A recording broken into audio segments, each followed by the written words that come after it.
song. Yeah. Hey. Hey. Welcome in and take a seat and let us know just how you do. There is no one else on this planet who is as fly as you are. Take up your mantle and leave no residue. This is the beginning of legends and now you are the proof. What if I told you to sit in it for a minute and wrestle with your intentions? I know you're tired of pretending, yeah. I hope you're listening, this is just the beginning. And sitting is where the winning is. Learn it and you gon' win again. It's your throne cause you're W2 for a win. The lights on and the future just welcomed you in. Big boss flaws like Daenerys, now shall we begin? When you play the Game of Thrones, you better be playing to win.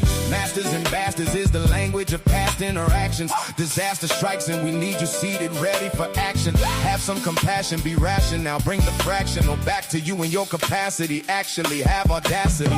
Sit in your chastity, appreciate your masterpiece. Your masterpiece is how you piece together all the recipes. They can cook it up and dish it out, but they will never be the you we need. So please concede, it's time for you to take your seat. Wow. Take a seat and let us know just how you do. There is no one else on this planet who is as fly as you are. Take up your mantle and leave no residue. This is the beginning of legends and now you are the proof. Welcome in and take a seat and let us know just how you do. There is no one else on this planet who is as fly as you are. Take up your mantle and leave no residue. This is the beginning of legends and now you are the proof. Welcome in and take a seat and let us know just how you do. There is no one else on this planet who is as fly as you are. Take up your mantle, leave no residue. This is the beginning of legends and now you are the proof. Welcome in and take a seat and let us know just how you do. There is no one else on this planet as fly as you are. Take up your mantle and leave no residue. This is the beginning of legends and now you are the proof.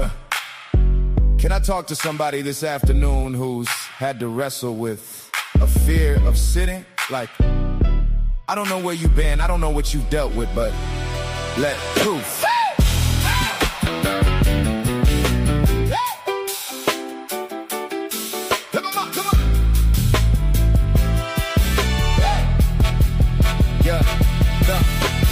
Welcome in and take a seat and let us know just how you do. There is no one else on this planet who is as fly as you are. Take up your mantle, leave no residue. This is the beginning of legends and now you are.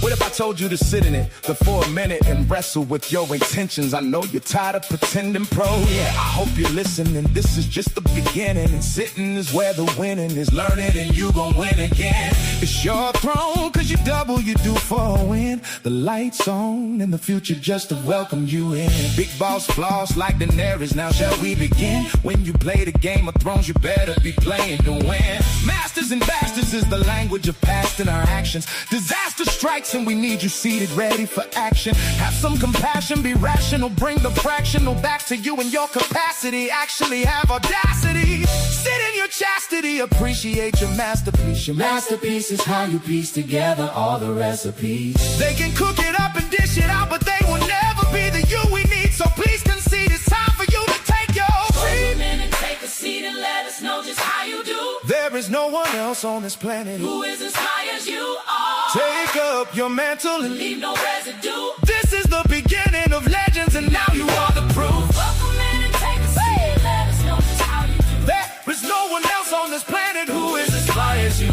are. Take up your mantle and leave no residue. This is the beginning of legends and now you are the proof. Welcome in and take a seat and let us know just how you do. There is no one else on this planet who is as fly as you are. Take up your mantle and leave no residue. This is the beginning of legends and now you are the proof. Welcome in and take a seat and let us know just how you do. There is no one else on this planet who is as fly as you are. Take up your mantle and leave no residue. This is the beginning of legends and now you are the proof.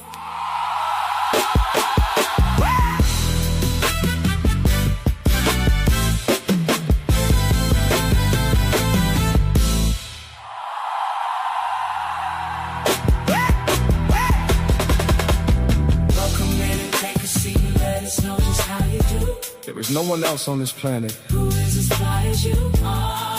Take up your mantle and leave no residue. This is the beginning of legends. And Now you are the proof.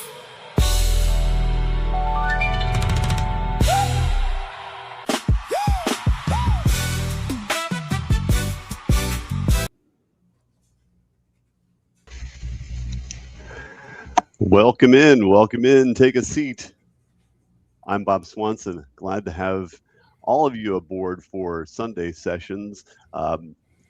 There's no one as fly as you, right? Well, this is Sunday sessions. This is your weekly touch point for community and conversation. Glad to have you aboard, whether you're viewing live on YouTube, you might be viewing from our Bridge City Global Campus, you might be watching via a local watch party, or perhaps you're visiting from sometime in the future, checking the replay. Again, the main thing is that you get a feel for what our Sunday session's all about. It's mainly about our mission, which is to help people connect better, build better, and live better. And I connect better, I build better, I live better by having some pals in the Bridge City world, including Mark, who's tuning in this morning from Fort Lauderdale, Florida, and Julian, kicking it in Memphis, Tennessee. So good morning, guys, or good afternoon, I guess. Well, yeah, good afternoon. Yeah. Yeah, welcome everybody. Glad to see all these people who are in the chat today and tuning in. We are Bridge City, and we are a forward-thinking community, always people-centric and life-affirming. And today we are going to be talking about sitting in it, which can mean lots of different things. But for us, we're trying to think about how we can be present and create and take our own agency. Yeah, exactly. Those things are so important in order for us to move forward, and what Bridge City's big why is, which is that people matter. This is not a place for forced certainty. We welcome questions. We welcome the different aspects that people come with of knowledge and knowing and not knowing, and we don't have to agree on everything to belong in the conversation.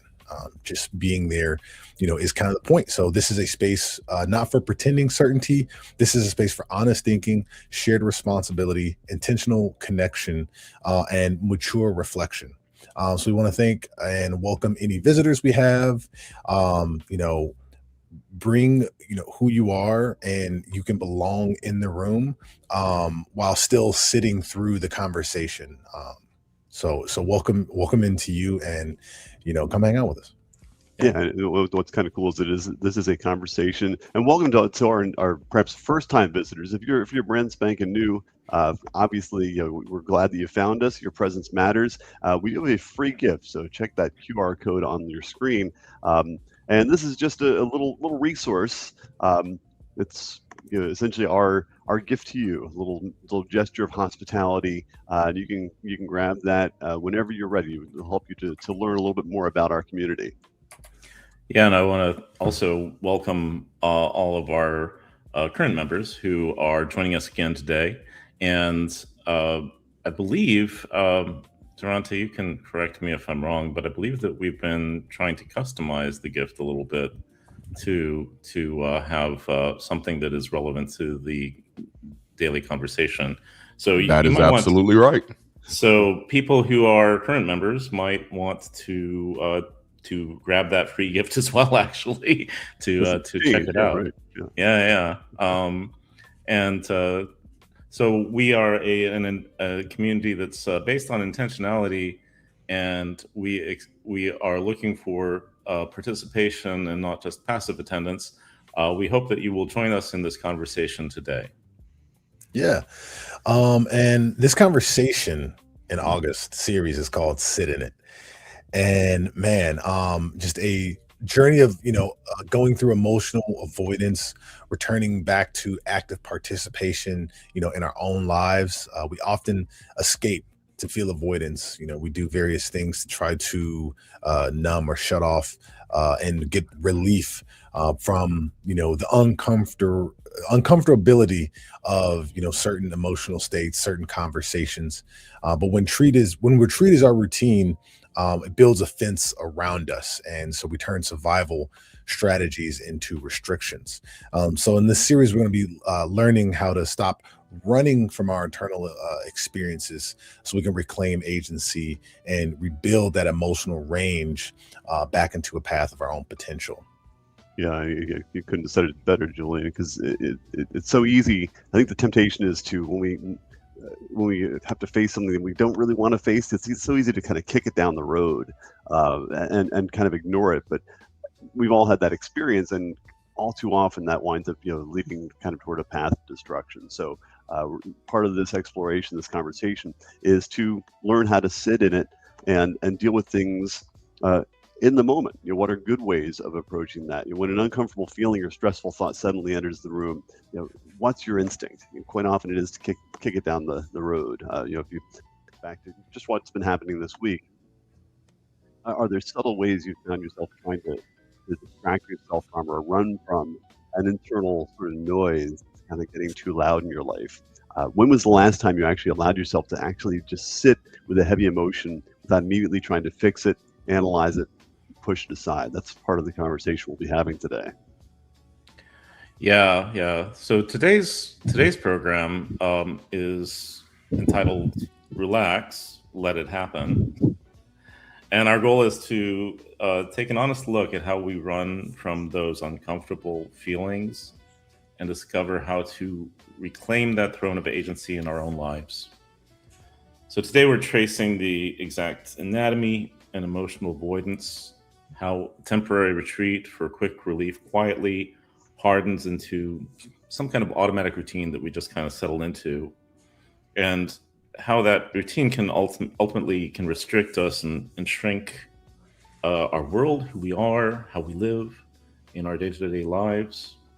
So we aren't aiming for emotional numbness or forced confrontation. The goal today is that emotional range. We want to learn how to stay present with what we feel just long enough to choose how we respond rather than automatically escaping. Ultimately, we want to learn how to let our emotions have a seat in the car without letting them grab the steering wheel so that we can step out of restriction and live that larger, more flexible, and fully occupied life. Yeah. Something just came to my head, and it's a reason take the wheel.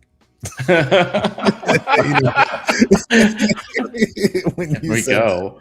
that. But yeah, so I want to ask chat. I want to ask you guys something. You guys and gals and non-binaries. If you look at your life right now, what is the hard seat, the difficult conversation, or the boundary, the quiet feeling that you've been avoiding sitting in? You literally running from a seat is the opposite of stopping to sit in that feeling. So um feel free to drop that in the chat if it's something you feel comfortable with. If not, just have that in the back of your mind as we go through this. If you had to sum it up in just one word, what does sitting in that feeling feel or look like for you today? Yeah, very good.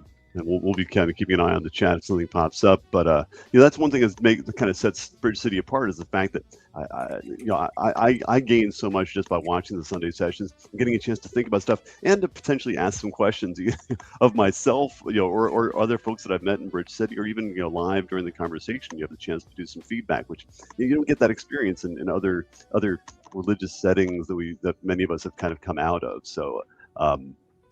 But anyway, we want to do, first of all, just thank you all for finding us, and if you do want to kind of put a hand up there and contribute to the conversation, thank you so much for your honesty and your vulnerability. Let's see if I can is there a comment there? Let's see. The right to walk away is what Alan Drews says, and t-shirt suggestions. That should be a t-shirt. Yes.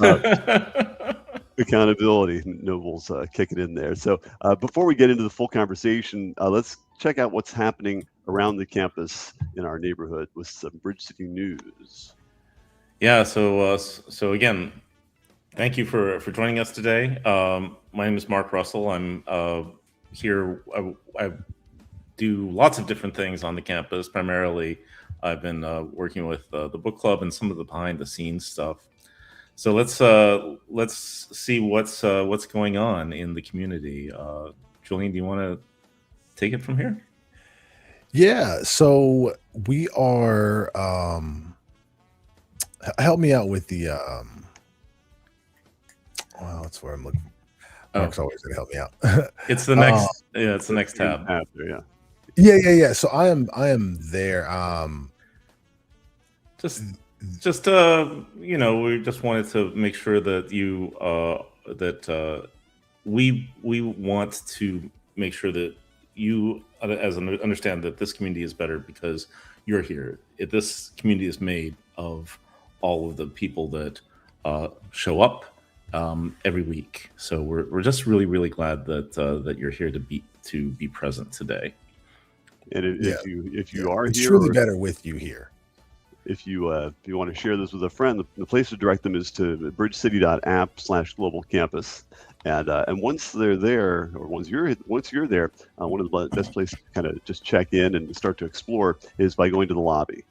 Just like any building, this is our campus, and so this is going to help you kind of find other avenues to take, including we've got a welcome center, we've got an event center, a business center, and other areas. This campus is kind of under construction and always expanding. Yeah, and we were also, it's a good place to start your exploration to just check things out. Um, One of the other aspects that we have created is small groups with and connection circles for members who are looking for a better way to get to know the community in small talks. We have some of these small talks coming up soon. We'll talk about those in a moment.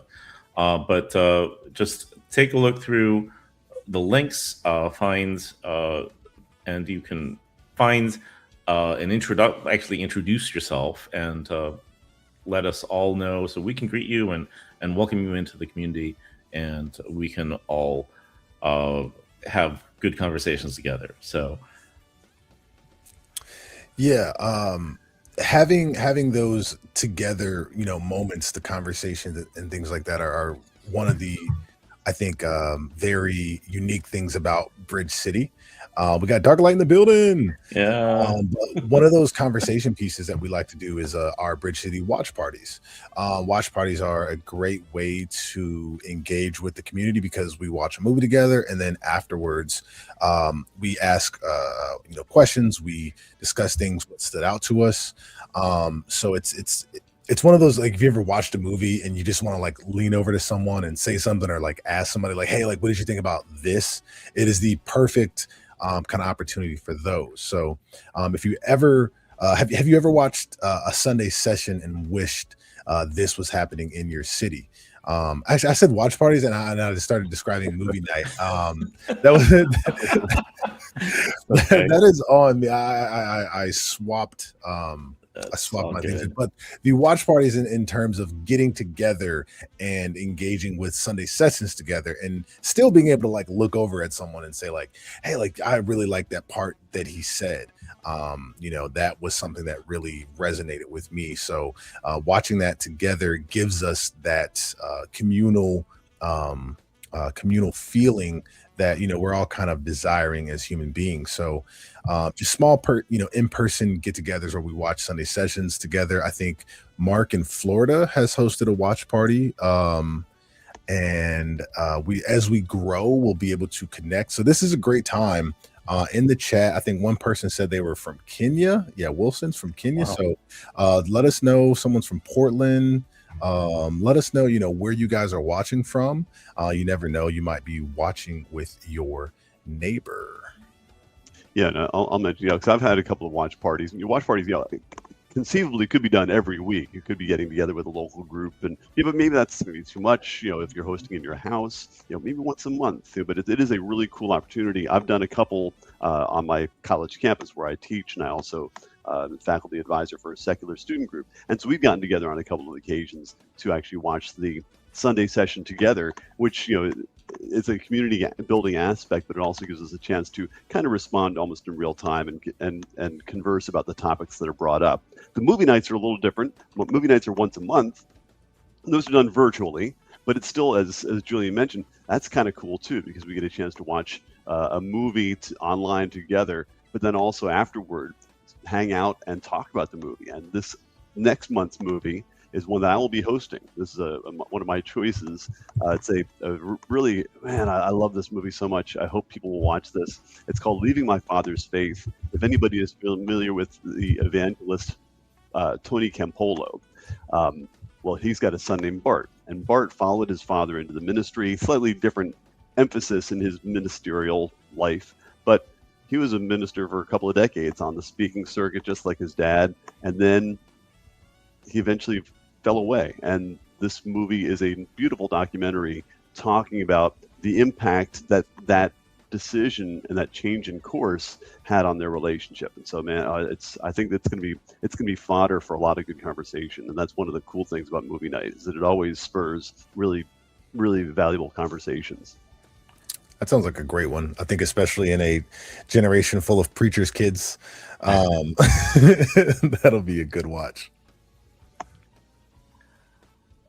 Oh yeah, actually, that will be a great watch. No, do we want to talk about the engage about the movie right now? Actually, let's, and then Julian, you can take the event list, if that's okay.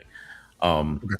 But yeah, so I'm going to ask if anybody actually has seen Leaving My Father's Faith. I can't speak. Has anyone in the chat have you seen that Leaving My Father's Faith? I have not seen this film. Yeah. Okay. Good. There's a new for a lot of folks. I have. I've watched it multiple times. So. Oh really? Yeah. Wow. It must have had an impact. Yeah, I think it's a beautiful movie. I Oh really wow. do. Okay. Cool. I have my father's face. Yes. That's actually really great. My father's face is golden. I can't. So one of the amazing things, other than just like, these events that we do, is our clubs. Now our clubs do events, but just having the clubs, having a place to go for your shared interests has been amazing.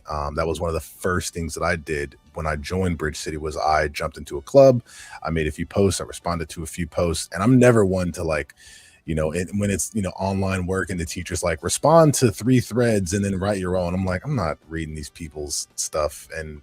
But like, these are things that are great to get involved with.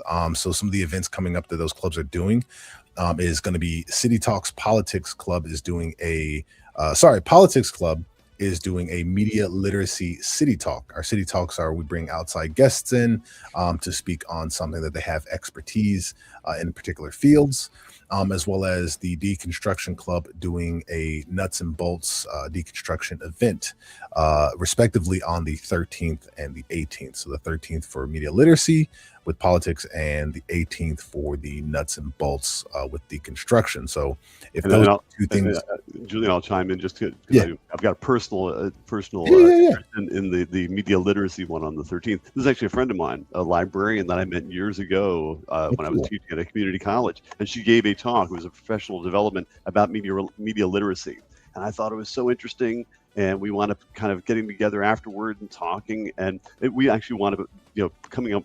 She became a friend of mine, largely because I thought she's really interested in critically examining the information that we're constantly being bombarded with. How do you actually tell? How do you separate the wheat from the chaff? And she's got some really interesting strategies for doing so, and that's what she does. She is a librarian now she's at a different university in Mississippi, but that's what she does. She helps students, and I think that's such an important role that she's really cool. and an important job that she's doing. So that she's going to share it with us on the 13th is really cool. Yeah, that's really cool. It actually reminds me, there's a professor that I've seen talk several times here down from the University of Miami, who would have these talks on how charts lie, how people can present information in a way that it's misleading. And we see that happen all the time with the charts and graphics that occur on all kinds of media. It doesn't, whether it's CNN or Fox or USA Today or New York Times, whatever, all of them in some way gets it wrong. What's the line? Like, there's lies, there's damn lies, and then there's statistics or something of the sort. Oh, isn't that Mark Twain? Something like that. I don't know. And also let's mention the other events that are coming up. Just like today, there's a coffee hour right after. So if you can join us for to talk about what we just had a presentation and talk about, let's come and meet us for coffee hour. Tomorrow, there is something from the Bridge Builders Brainstorm that is happening at 9 p.m. Central Time. On Wednesday at 3 p.m. Central, I put everything down in Central Time just because I don't know why. 3 p.m. Central Time, there is a wellness club check-in, which I attended last time that there was a wellness check-in. I attended. It was just a nice way to break up the day for a few minutes and to sit and relax and so take a breath. I highly recommend that myself. And then, as you mentioned, the media literacy coming up on Thursday, 3 p.m. Central, and trigger warning coming up this upcoming Saturday, August 15th at 2 p.m. Central. Right. Yeah. So plenty of things to do, and plenty of places to plug in, and plenty of places to actually kind of raise your hand and get to be part of the conversation, which is really cool. And as we've already been kind of mentioning about the clubs that we have, and two of them that we're featuring this week is Deconstruction Club and Politics Club. And you don't have to choose. You can actually join both if you want, because in my mind, when I deconstructed, that also had a major impact on some of my political opinions. The two are really, really closely tied. And so if you got some strong thoughts about that, there's going to be some opportunities for you to add your voice to those clubs.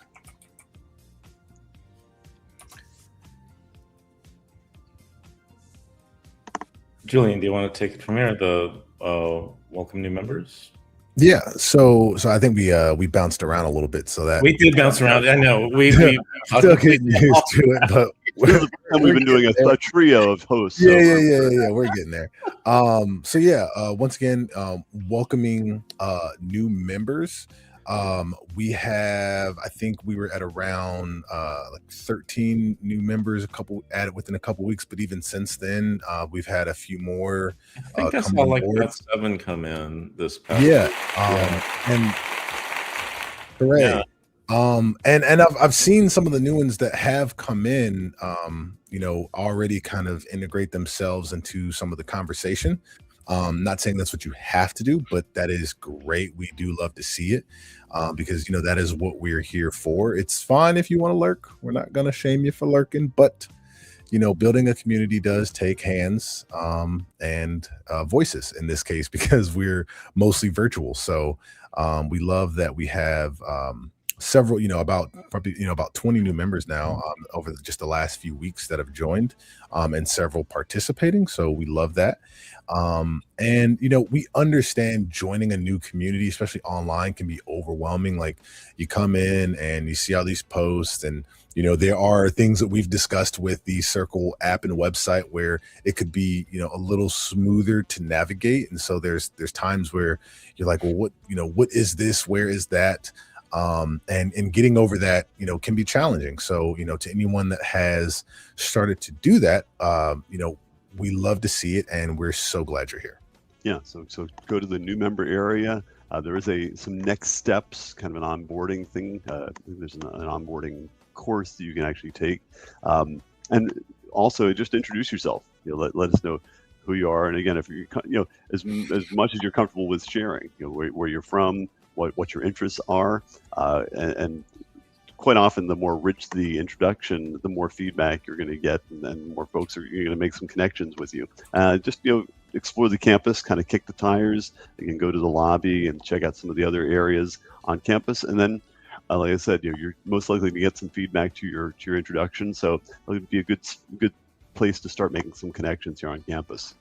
Yeah, and once you've had the chance to kick the tires a little bit, you might want to see what you can contribute to the community from the teams page. We have several different teams that deal with aspects of volunteering within the community and outside of the community. We're trying to we have the media club, or the multimedia team, that does these kinds of sessions, as well as and kind of keeps the lifeblood here going, quite frankly. We have the missions and events team, as well as the family. What is it? Family. What are we calling that? Not children and families. It's I think we call it generations. Families. Right. Generations and families and children. That's students and families. Students and families. Thank you. I should know. I'm the leader, right? Yes. But yeah, so we have many different places where you can get involved, and there's no shortage of things to do. So perfectly, very good places to get involved and help out in the community, so that you can be the bridge, so that we can all see the vision. That is, be the bridge, see the vision. Volunteering and connecting, and kind of like making your presence and self known, is vital to community. Without those things, without volunteers, there's no way it could happen. So it is not just making the community look good, it is actually helping the community do good and be good. And I think I like to equate it as like something, instead of just consuming, you're contributing. And not to say, not to shame, again, anyone for consuming, right, or lurking, but there is, I think, a higher value to even the individual by actually actively, as opposed to passively, building community. So what is I want to ask chat, what is one area of community building that you naturally care about? Like, what is the part of building a community that means something to you? Because some people are great at, like, hey, I want to organize the people. Some people just want to sit back and make the plates. Some people, want to help tear down or set up, different things like that. Are you behind the scenes? Are you creative? Are you in front of the camera? Support. So those are some things to think about, as you're interacting with, joining, and becoming more involved with Bridge City. Yeah, because getting more involved, we don't want it. Everyone's got busy lives. We don't want it to be work. It actually should be something you're really interested in. Perhaps you have a special skill set that you can actually contribute. Because at the end of the day, we want to make our community better, larger, and stronger, and that includes the human power.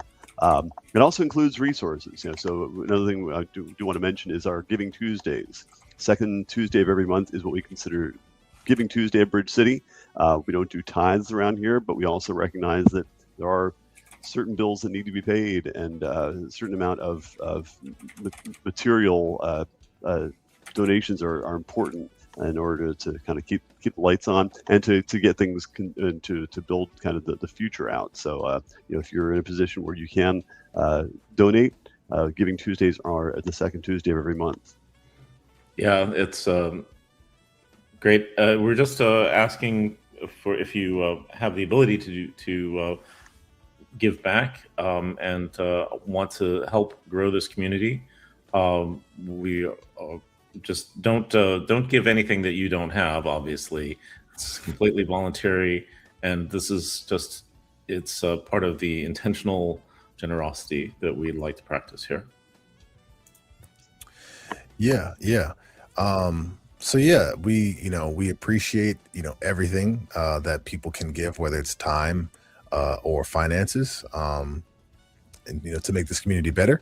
And just to kind of recap, as we transition into today's stream, we would love for you to visit the global campus, explore the watch parties, join movie nights, check out those clubs. Like I said, clubs are a great kind of low barrier to entry way to get involved, because it's more of a kind of like an online forum that does events that you can slowly plug yourself into. So thanks to those new members who have just come in, we hope you get involved, and we hope to see your involvement and support in many different ways, whether that's giving, whether that's contributing to a club or to an event, or sharing the stream. Put it on Facebook, put it on your Twitters and all that jazz.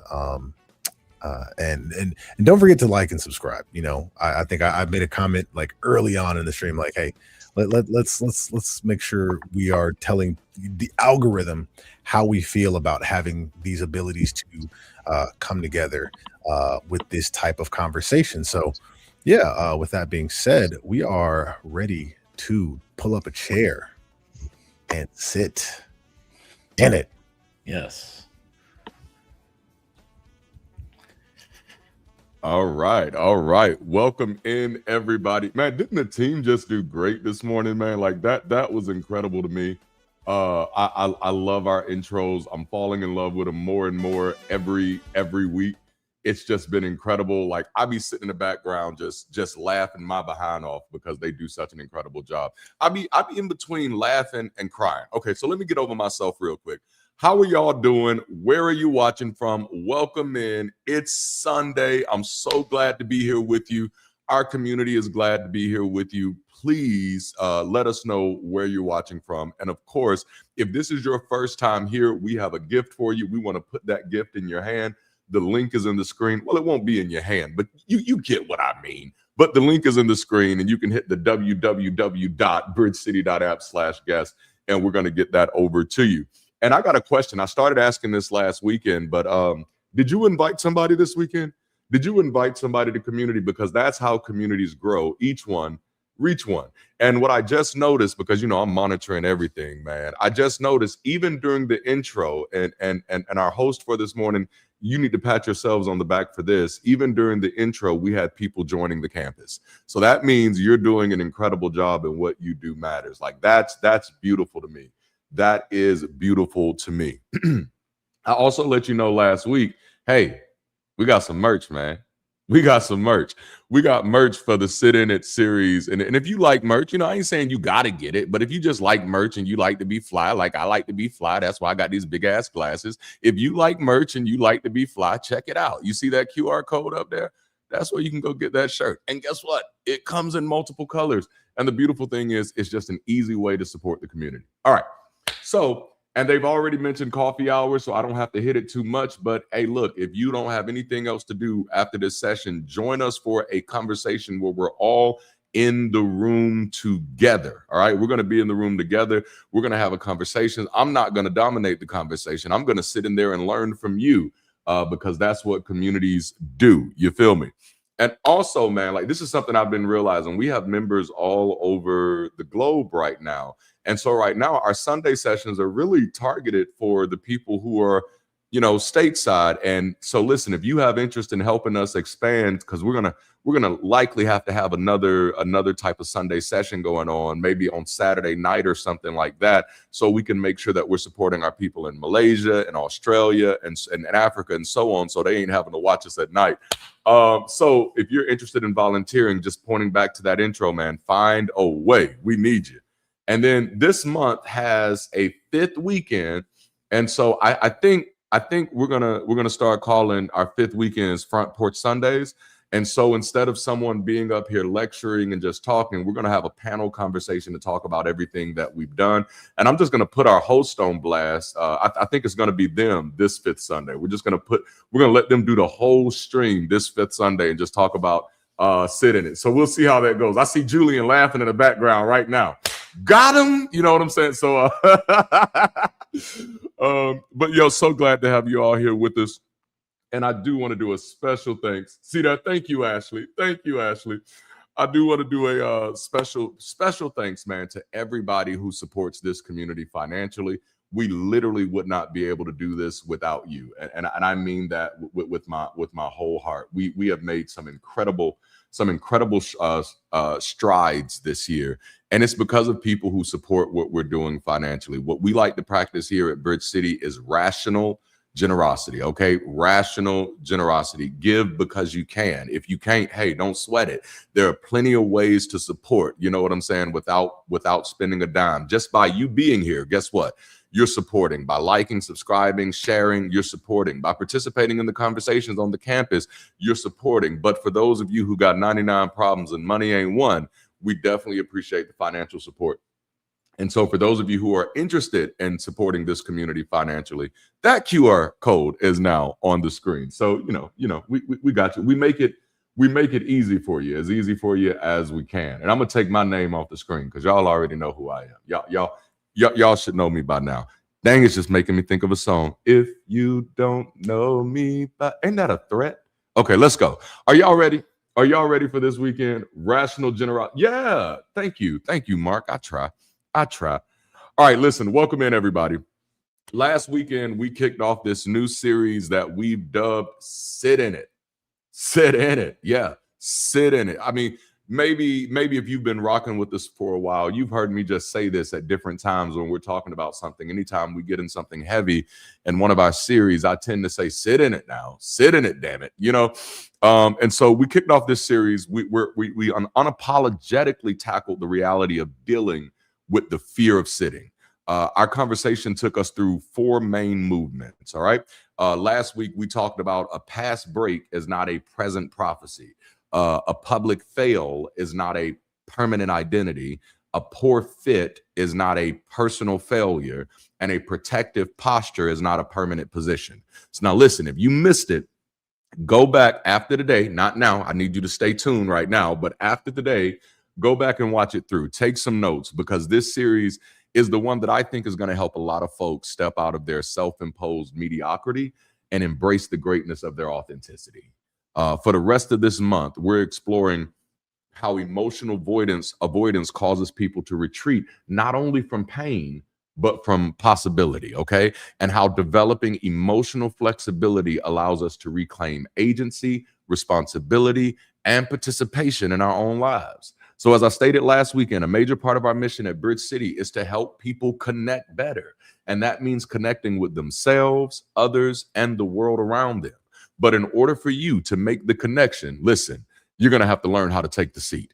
By the end of this series, we want people to leave with a greater trust in their ability to experience difficult emotions without being destroyed by them, and greater permission to experience positive emotions without immediately diminishing, distrusting, or apologizing for them. We're going to sit with it all and learn together.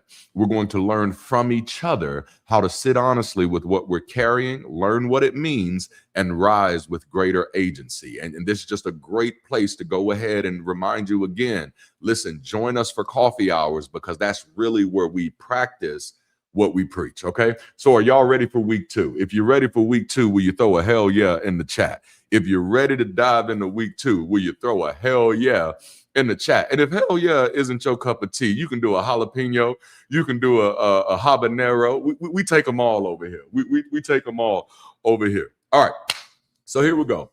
There is that's what I'm talking about. There is a popular meme floating around social media that I've recently become privy to, and it's built around the phrase, I'm not gonna cry. This is a universally recognizable behavior. Someone's eyes are already watering, voice cracking, nose doing that thing, that they're blinking aggressively, looking toward the ceiling, fanning their face. You say, nope, I'm not gonna cry. And meanwhile, everybody watching knows exactly what is happening. I think I had that moment in coffee hours last week, and I'll blame Julian again for it. Julian set us up. I don't know if Lorenzo is watching. Lorenzo set us up. Julian went for the alley-oop. And then next thing you know, I'm sitting over there crying in front of everybody. And I'm like, dang, I did not plan for this. But everybody knows exactly what's happening. The comedy is that the emotion has already arrived. The person is not preventing sadness. They're fighting its expression. Okay. Now, why do we do that? Why is our immediate response to an emotion sometimes what happens next? Don't let it happen. Okay. Black culture has an entire emotional anthem called Not Gonna Cry. That is, of course, about a woman with every reason in the world to cry. You know, she said, I was your lover and your secretary, working every day of the week. Y'all don't know this song. No, I'm not gonna cry. I'm not gonna cry. I'm not gonna shed no tears. No, I'm not gonna cry a second time. I was way too young to even be singing that song, but man, I was all in it. You know what I'm saying? I don't know if y'all ever watched a little show called The Game, but there was a character called Tasha Mack, and she would do this thing, emotional walls. Emotional walls. Listen, the emotional power of the song comes from finally giving language to everything she endured. So there is an interesting contradiction here. We announce that we aren't going to feel something while creating entire songs, movies, memes, and cultural rituals around how deeply we actually feel it. Some of us have been waiting to exhale for a long time. That was the soundtrack that it was on. I hope you caught that. So, but this also reminds me, and we're going to take a few places because we're a multi-generational type of community. So I got to try to hit everybody. I started with the meme. We moved over to Mary J. Now let's talk about some of the babies because it reminds me of a movie that came out called Inside Out. Do y'all remember Inside Out? The Inside Out movie, very little cute Pixar movie. In the movie, the character Joy spends much of the movie treating sadness like a problem to solve, like a problem to manage, treating sadness like something we gotta get rid of. Don't touch anything. Stay inside the circle. Don't ruin the memories. Don't make Riley sad. And some of you got joy on the inside of you working like that. No, don't make Darante sad. Don't make Mark sad now. Why are you making Ashley sad? Leave Jude alone. You feel me? You feel me? Joy's entire project is essentially whatever happens, don't let sadness happen. And eventually, the movie reveals that sadness was not malfunctioning. Sadness had a job to do. Riley needed access to sadness because sadness communicated that something was wrong, allowed her to acknowledge what she had lost, and helped reconnect her to the people who would support her. Joy wasn't protecting Riley from sadness, okay? At some point, trying to prevent sadness from doing its job becomes a part of the problem. So we go from Mary J, not gonna cry, to Joy, sadness don't touch anything. That's different generations, different contexts, but it's the same instinct. Something is happening inside me and I need to stop it. Somebody say sit in it. We have become incredibly skilled at interrupting ourselves. Did you know that? Like you're a world champion at interrupting yourself. The tear comes, we wipe it away. The team had me laughing this morning, and you can see me ducking over, kind of trying to wipe the tears out of my eyes. No, we wipe it away. The sadness comes, we distract ourselves. The anger comes, we suppress it. The grief comes, we get busy. The feeling starts moving through us, and before we even know what it has come to tell us, our first instinct is stop it, fix it, get rid of it.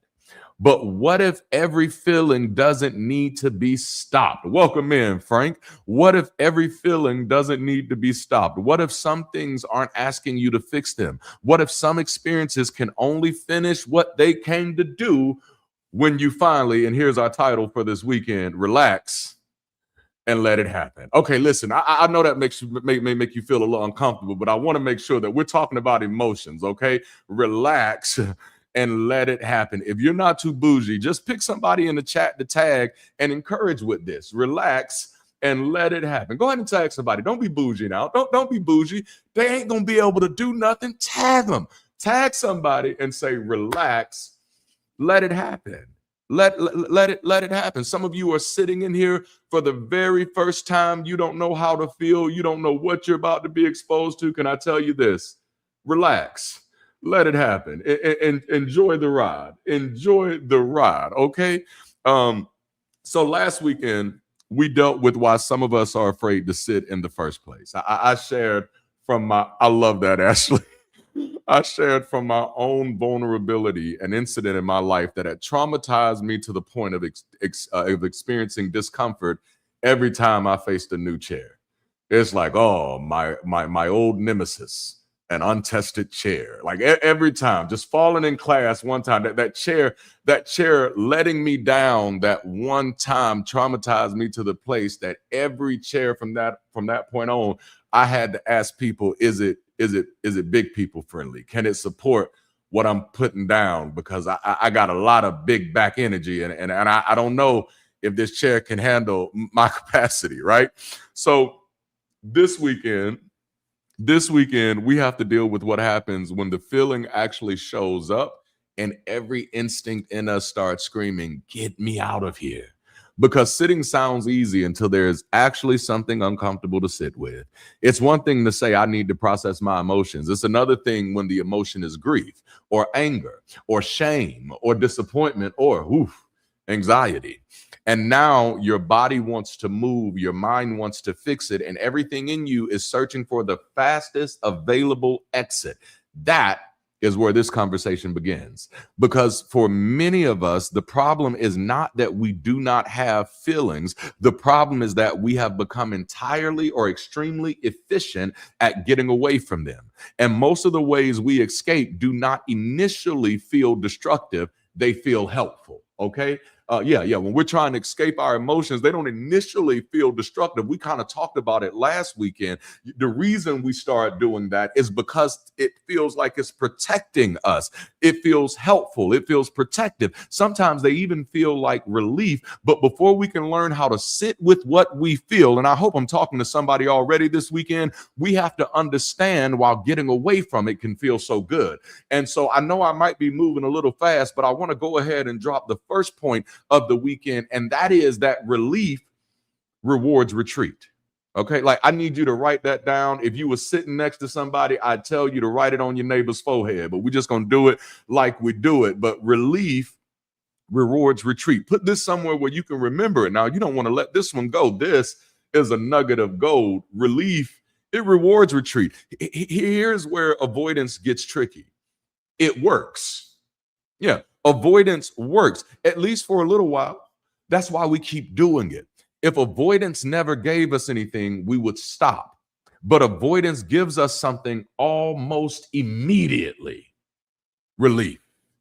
If I avoid it, I don't have to deal with it. If I avoid it, I don't have to confront it. If I avoid it, I don't have to deal with what it's saying about me. So if I feel anxious, so I leave. And once I leave, the anxiety comes down. I feel grief, so I distract myself. I turn on something. I call somebody. I scroll. I find something to do. And for a little while, the grief gets quieter. I feel ashamed, so I change the subject. The conversation moves on. Nobody gets to ask the question I didn't want to answer. Exposure avoided. That's relief. I feel angry. But anger makes me uncomfortable. So instead of feeling it, I analyze it. I explain why I should not be angry. I explain why they did what they did. I explain the psychology. I explain the context. I can give you a TED talk about my anger without ever allowing myself to actually be angry. And again, relief. That's the trap. Because every time you escape the feeling and experience relief, something inside you learns, ooh, that worked. Do it again. Okay, do it again. Ashley, I'm sorry. I didn't mean to come for you like this. The next time anxiety shows up, just leave. The next time grief shows up, distract yourself. The next time shame shows up, deflect. The next time anger shows up, get out of your body and climb into your head. And this is why avoidance can become dangerous, not because it never works, but because it works just enough to make you trust it. Catch that. Don't miss that. Avoidance is effective enough to become attractive. It solves the immediate problem. I don't want to feel this right now. I don't want to feel this. I just recently had some news in my life. I don't know how to feel about it yet. I don't want to feel this. I don't want to feel this. I don't want to wrestle with this now. Like I've shared it with people, and now I'm like, dude, why did you do that? Because now everybody knows that you're struggling with something, and this isn't something that I want to do. See, this is why avoidance is effective, because it becomes attractive. Like even when you try not to avoid it, you wish you would have. Y'all don't want to talk to me. Look, I'll get naked so you don't have to. Even when you don't avoid it, you wish you would have, because you're like, dang, if I just wouldn't have said nothing.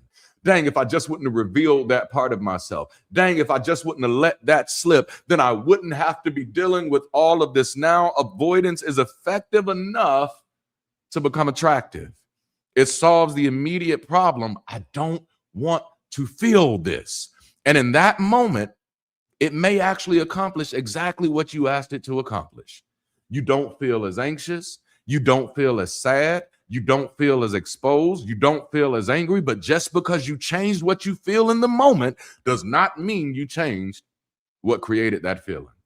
Oh, I wish I was talking to somebody this weekend. The conversation still needs to happen. The loss is still real. The boundary still needs to be established. The disappointment still needs to be acknowledged. The wound is still there. Maybe you grew up in a house where you weren't allowed to be disappointed. Is that anybody else's testimony but mine? Where you grew up in a household where you didn't have a right to be disappointed. You didn't have a right to be angry. You didn't have a right to be unsatisfied. So you just find a way to leave the room before having to deal with it. Okay. And I need us to make a very important line of delineation here. Relief is not always recovery. Okay. You better ask a drug addict. Can I run that back again just to make sure that you catch what I'm feeling? Relief is not always recovery. You better ask somebody addicted to meth. No, relief is not always recovery. Okay. Just because it made you feel better doesn't mean it helped you get better. Sometimes what you call peace is really just distance. Sometimes what you call being over it is really, I have successfully avoided thinking about it today. Sometimes I'm good just means nothing has triggered me in the last 15 minutes, but it's still bothering me deep within the, y'all don't want to talk to me, because feeling better and getting better are not always the same thing. No. Feeling better and getting better are not always the same thing. I could feel better because I avoided it. But I don't mean I got better. I don't get better until I deal with it. Feeling better, ask, how can I make this discomfort stop? Getting better, ask, what does this discomfort require from me? Those are not the same questions. And this is where we have to extend ourselves some grace, because we talked about this last weekend. Avoidance begins as protection. No, that's the truth. That's the truth. This is why I'm not here to beat you up. I'm here to pick you up. I'm here to do the best I can to help you pick yourself up. Okay, watch this. No, avoidance often began as protection. So before you start beating yourself up like, dang, I just avoid everything, maybe you need to sit with the why. What led to this in the first place? So that's what I've been wrestling with for the past 10 years of my life. How did I become the person that I became? What was it that got me? What was it that got me afraid of confronting things? What was it that made me uncomfortable with sitting with my emotions? And I began to realize it began in a place where I was trying to protect myself. Listen, there was a reason you learned to leave. There was a reason you learned to shut down. There was a reason you learned to distract yourself. There was a reason you learned to make the feeling go away as quickly as possible.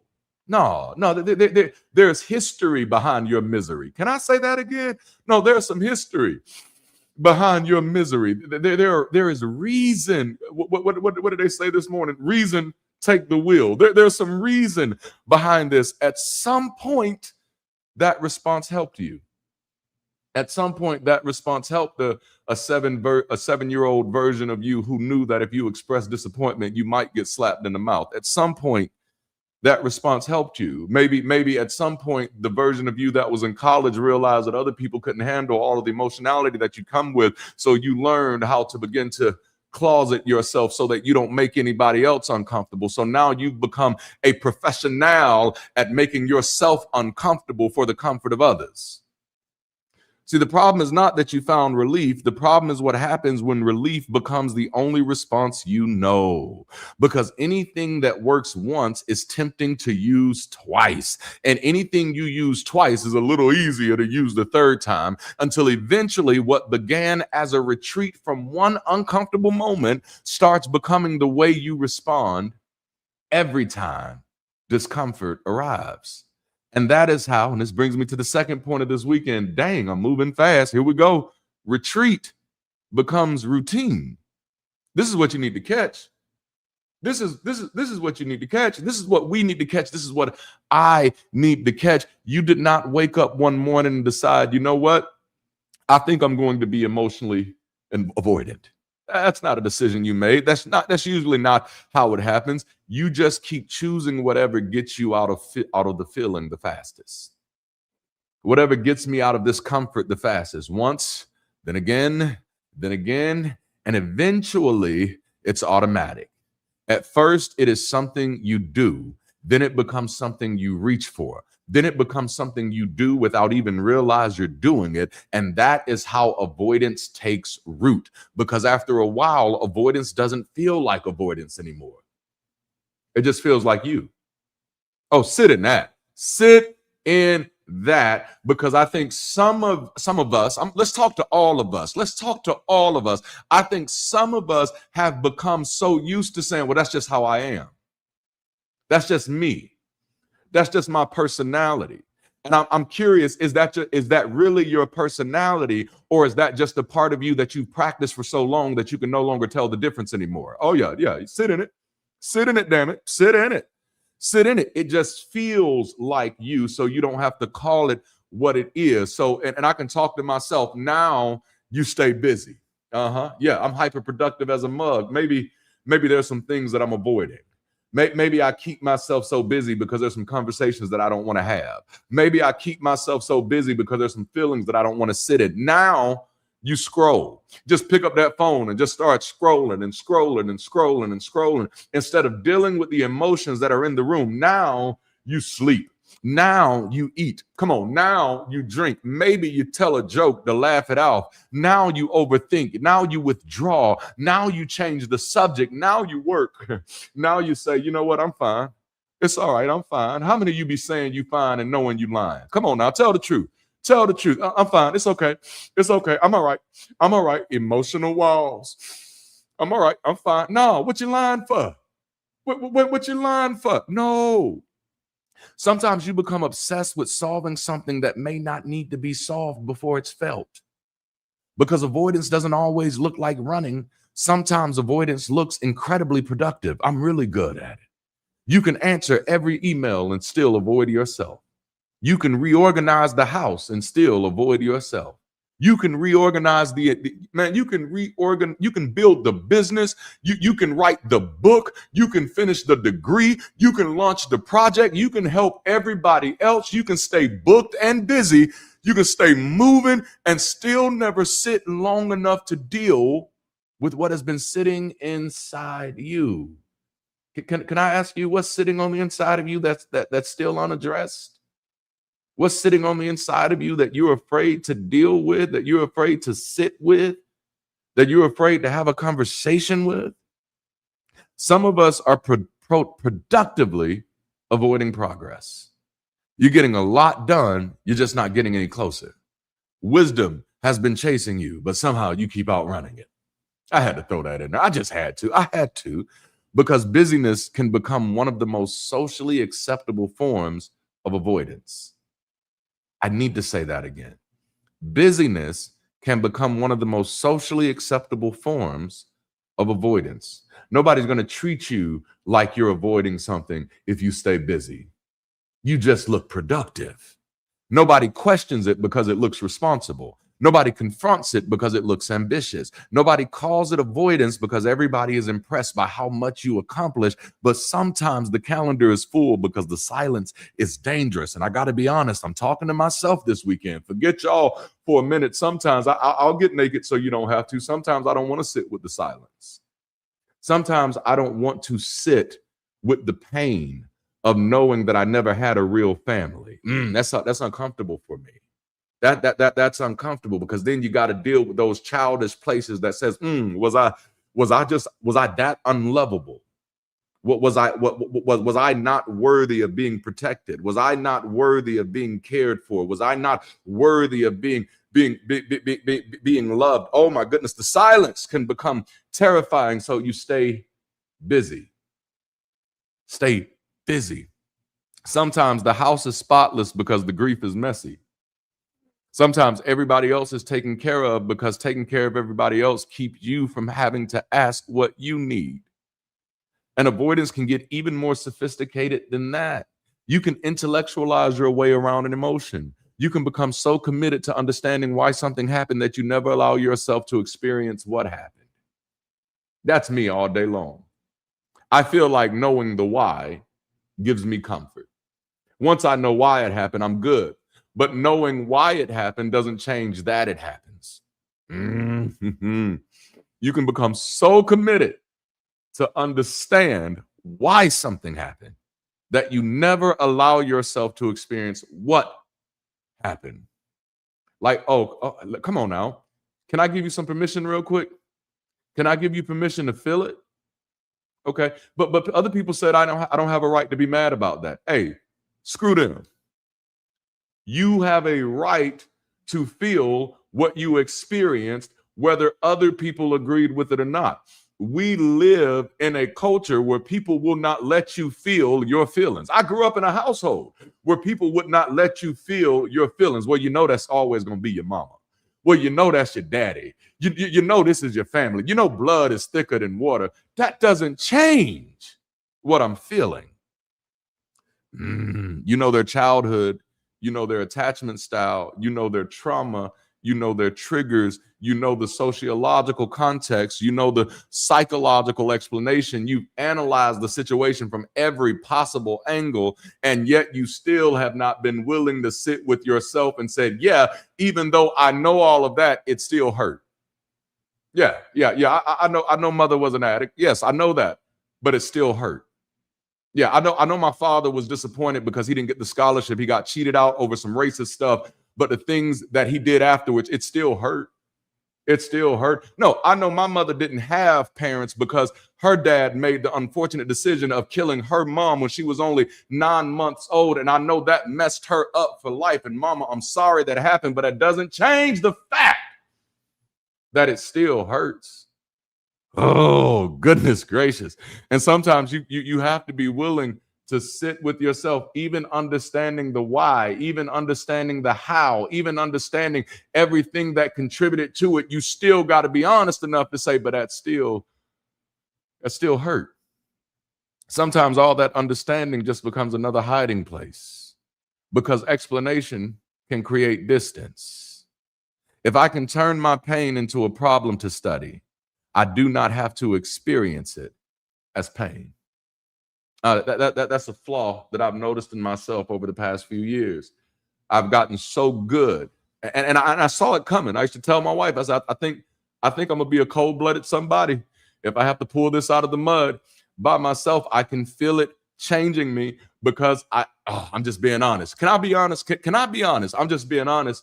I could feel myself getting colder. I could feel there's an old country song that I used to love called it went like this: I'm gonna search a little harder, I'm gonna try a little deeper.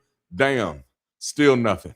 My give a damn's busted. I've been in that place for the past few years of my life where my give a damn has been busted, and I'm now realizing that that might not be the healthiest place for me to be. I've gotten so good at explaining my pain. I've gotten so good at understanding everything that happens that I've started neglecting actually sitting with the pain. I've started neglecting, like I started telling myself, no, I'm not going to cry about that anymore. But now I'm learning sometimes, D, you got to relax and let it happen because you still got people to love. There it is. You still have people to care for. Come on now. Yeah, you still have people to support. And if you don't allow yourself to feel this, oh my goodness, you might forget what it feels like. And then you might become responsible for doing it to other folk. Y'all don't want to talk to me. That is why somebody can talk about their feelings for an hour without actually feeling their feelings. Have you ever sat with that before? That you done talked about it and you still ain't feeling it. Talking is not always processing. Thinking is not always processing. Understanding is not always processing. Sometimes you are just standing outside the emotion, describing what the rooms look like. You know everything in the room, you just refuse to go inside. I'm inviting you into the room today. This weekend, I'm inviting you into the back rooms. I had to do that. This weekend, I'm inviting you into the rooms. See, even worry can become a part of the routine. Rumination can feel like engagement because your mind is constantly working. You replay the conversation, you revisit the moment, you imagine every possible outcome, you rehearse what you should have said, you calculate what might happen next, and your mind never stops moving, and yet you still never sit in it and how it made you feel, because you possibly don't feel that you have a right to, you don't have the time to, you don't have the privilege to.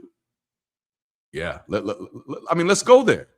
Let's go there. Maybe you feel, maybe you feel that it's not your place to know what hurt you. Hey, let's deal with some childhood stuff for a moment. No. Other people have to tell me if this hurts or not. I don't get to dictate what hurts. And this is why we stop sitting in it. So it feels like you're dealing with it, but movement is not always progress. Sometimes worry keeps you occupied enough that you never have to enter the less predictable experience underneath it. Maybe underneath all that thinking is fear. Maybe underneath all of that anger is grief. Have you ever allowed yourself to process your anger? Why am I mad at this? Why am I upset about this? Why is this hitting me so hard? Maybe underneath all that thinking is fear. Maybe underneath all of that analysis is disappointment. Maybe underneath the questions is something you already know but don't want to feel. That you already know but don't want to feel. So that's why when they walk in the room, you change the subject. Because I don't want to feel that. I'm thinking it, but I don't want to feel that. I'm not going to talk about that today. I'm not going to talk about. I'm not going to bring that up.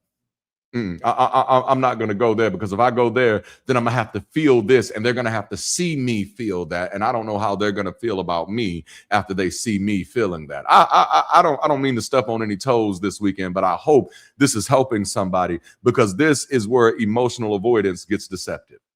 You can spend enormous amounts of energy engaging with everything around the emotion while never actually engaging with the emotion itself. You can think about your feelings without ever feeling your feelings. And once that becomes your routine, avoidance no longer needs an emergency to activate. It becomes your default. You don't have to decide to retreat anymore. Retreat has become the way you move. Retreat has become the way you move. And anything you practice long enough eventually starts determining where you can and where you cannot go. Once, then again, then automatically, and eventually you don't even recognize it as avoidance. Which brings us to our third point of this weekend. I told y'all I'm flying. Routine becomes restriction. This is where avoidance starts to rot. Because at first, I'm just trying not to feel something. But eventually, I have to start avoiding anything that might make me feel it. That's when the problem gets bigger than the emotion itself, because I'm not just trying to avoid the emotion, but now I'm avoiding anything that will trigger the emotion. So if rejection hurts too badly, I don't just avoid rejection, I avoid asking the question. I avoid applying. I avoid introducing myself. I avoid saying what I want. I avoid taking the chance. These are all of the things that are impacted by that one fear of having to sit with rejection. Now, rejection doesn't have to happen to control me. The possibility of rejection is enough to control me now.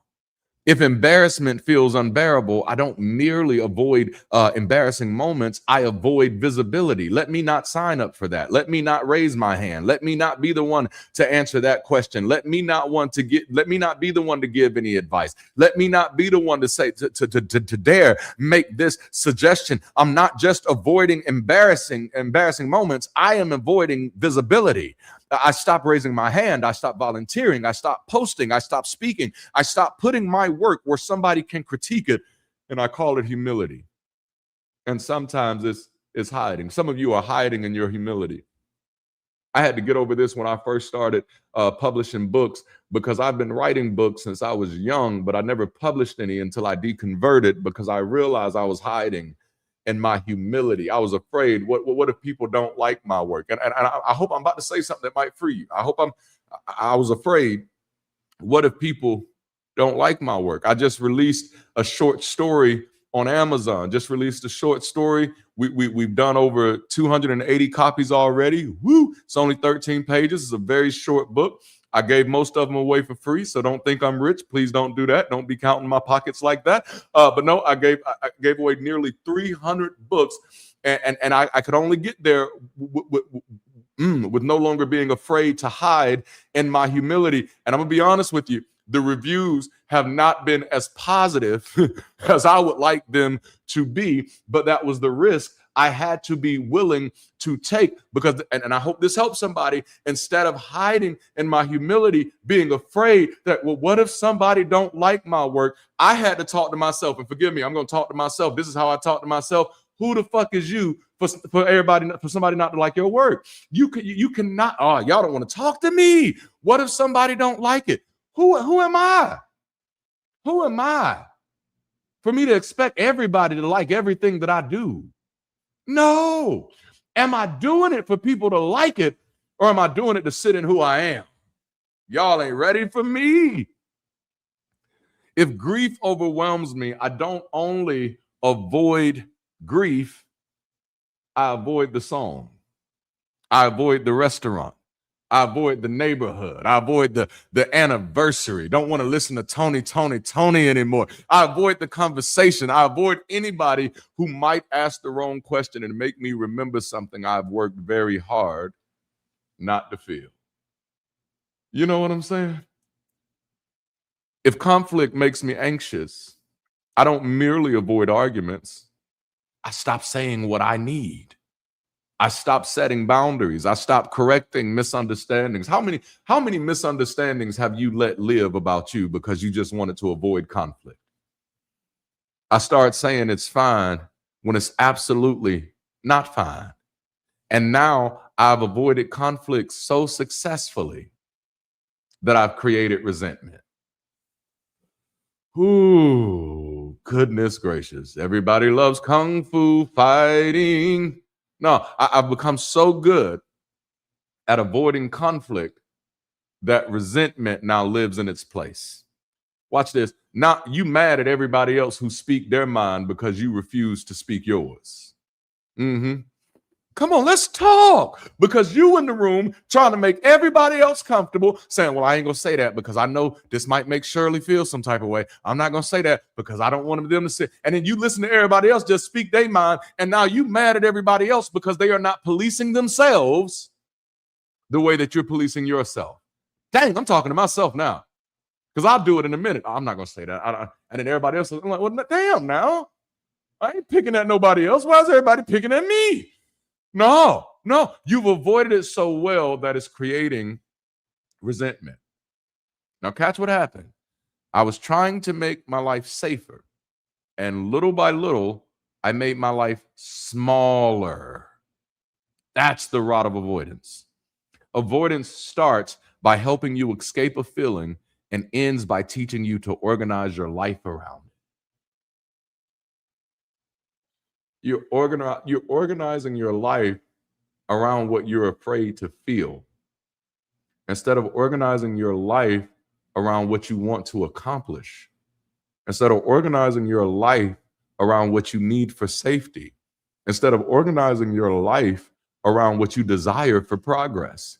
And you're wondering, why am I not cultivating the relationships that I desire to cultivate. And it's because you keep showing up in a mask. It's because you keep showing up in a suit that's not you. It's because you keep showing up being somebody else that's really uncomfortable for everybody else. I hope this is helping somebody. You're organizing your life around what you don't want to feel instead of who you do want to be. At first, the emotion is something you don't want to experience. Eventually, the emotion becomes something you build your entire life around preventing. And once that happens, and trust me, I get it. Trust me, I get it. I went through this. But once that happens, the feelings, it doesn't even have to be present anymore, and it's still making decisions. Fear decides where you go. Shame decides how visible you're willing to become. Grief decides what memories you're allowed to revisit. I don't want to think about that because that's going to make me think about grandpa. I don't want to think about that. It's going to make me think about my best friend. I don't want to think about that because see, you're doing the same thing that Joy was doing and inside out, trying to keep sadness from touching anything. Because you're trying to treat your sadness, your shame, your guilt, your fear, and your anxiety as if they are indicators that something is wrong with you. You're trying to treat them as though that these are things that put you on the outside of norm when all of these emotions are just as normal as anything else, and you're running from that part of yourself. I ain't saying let it lead your life. I'm saying sit in it long enough to learn what it means for you. What is this trying to tell me? Shame may not be telling me I'm doing something wrong. It may be telling me I'm in the wrong crowd. If I'm ashamed to be myself around you, the problem might not be me. That's what we talked about last weekend. I had to, come on now. The chair let me down. I didn't let the chair down. Let's go there. No, the chair let me down last weekend, y'all. I didn't let the chair down. I did what I was supposed to do. You sit in chairs. I sat in the chair. It could not hold my weight. That's its problem, not mine.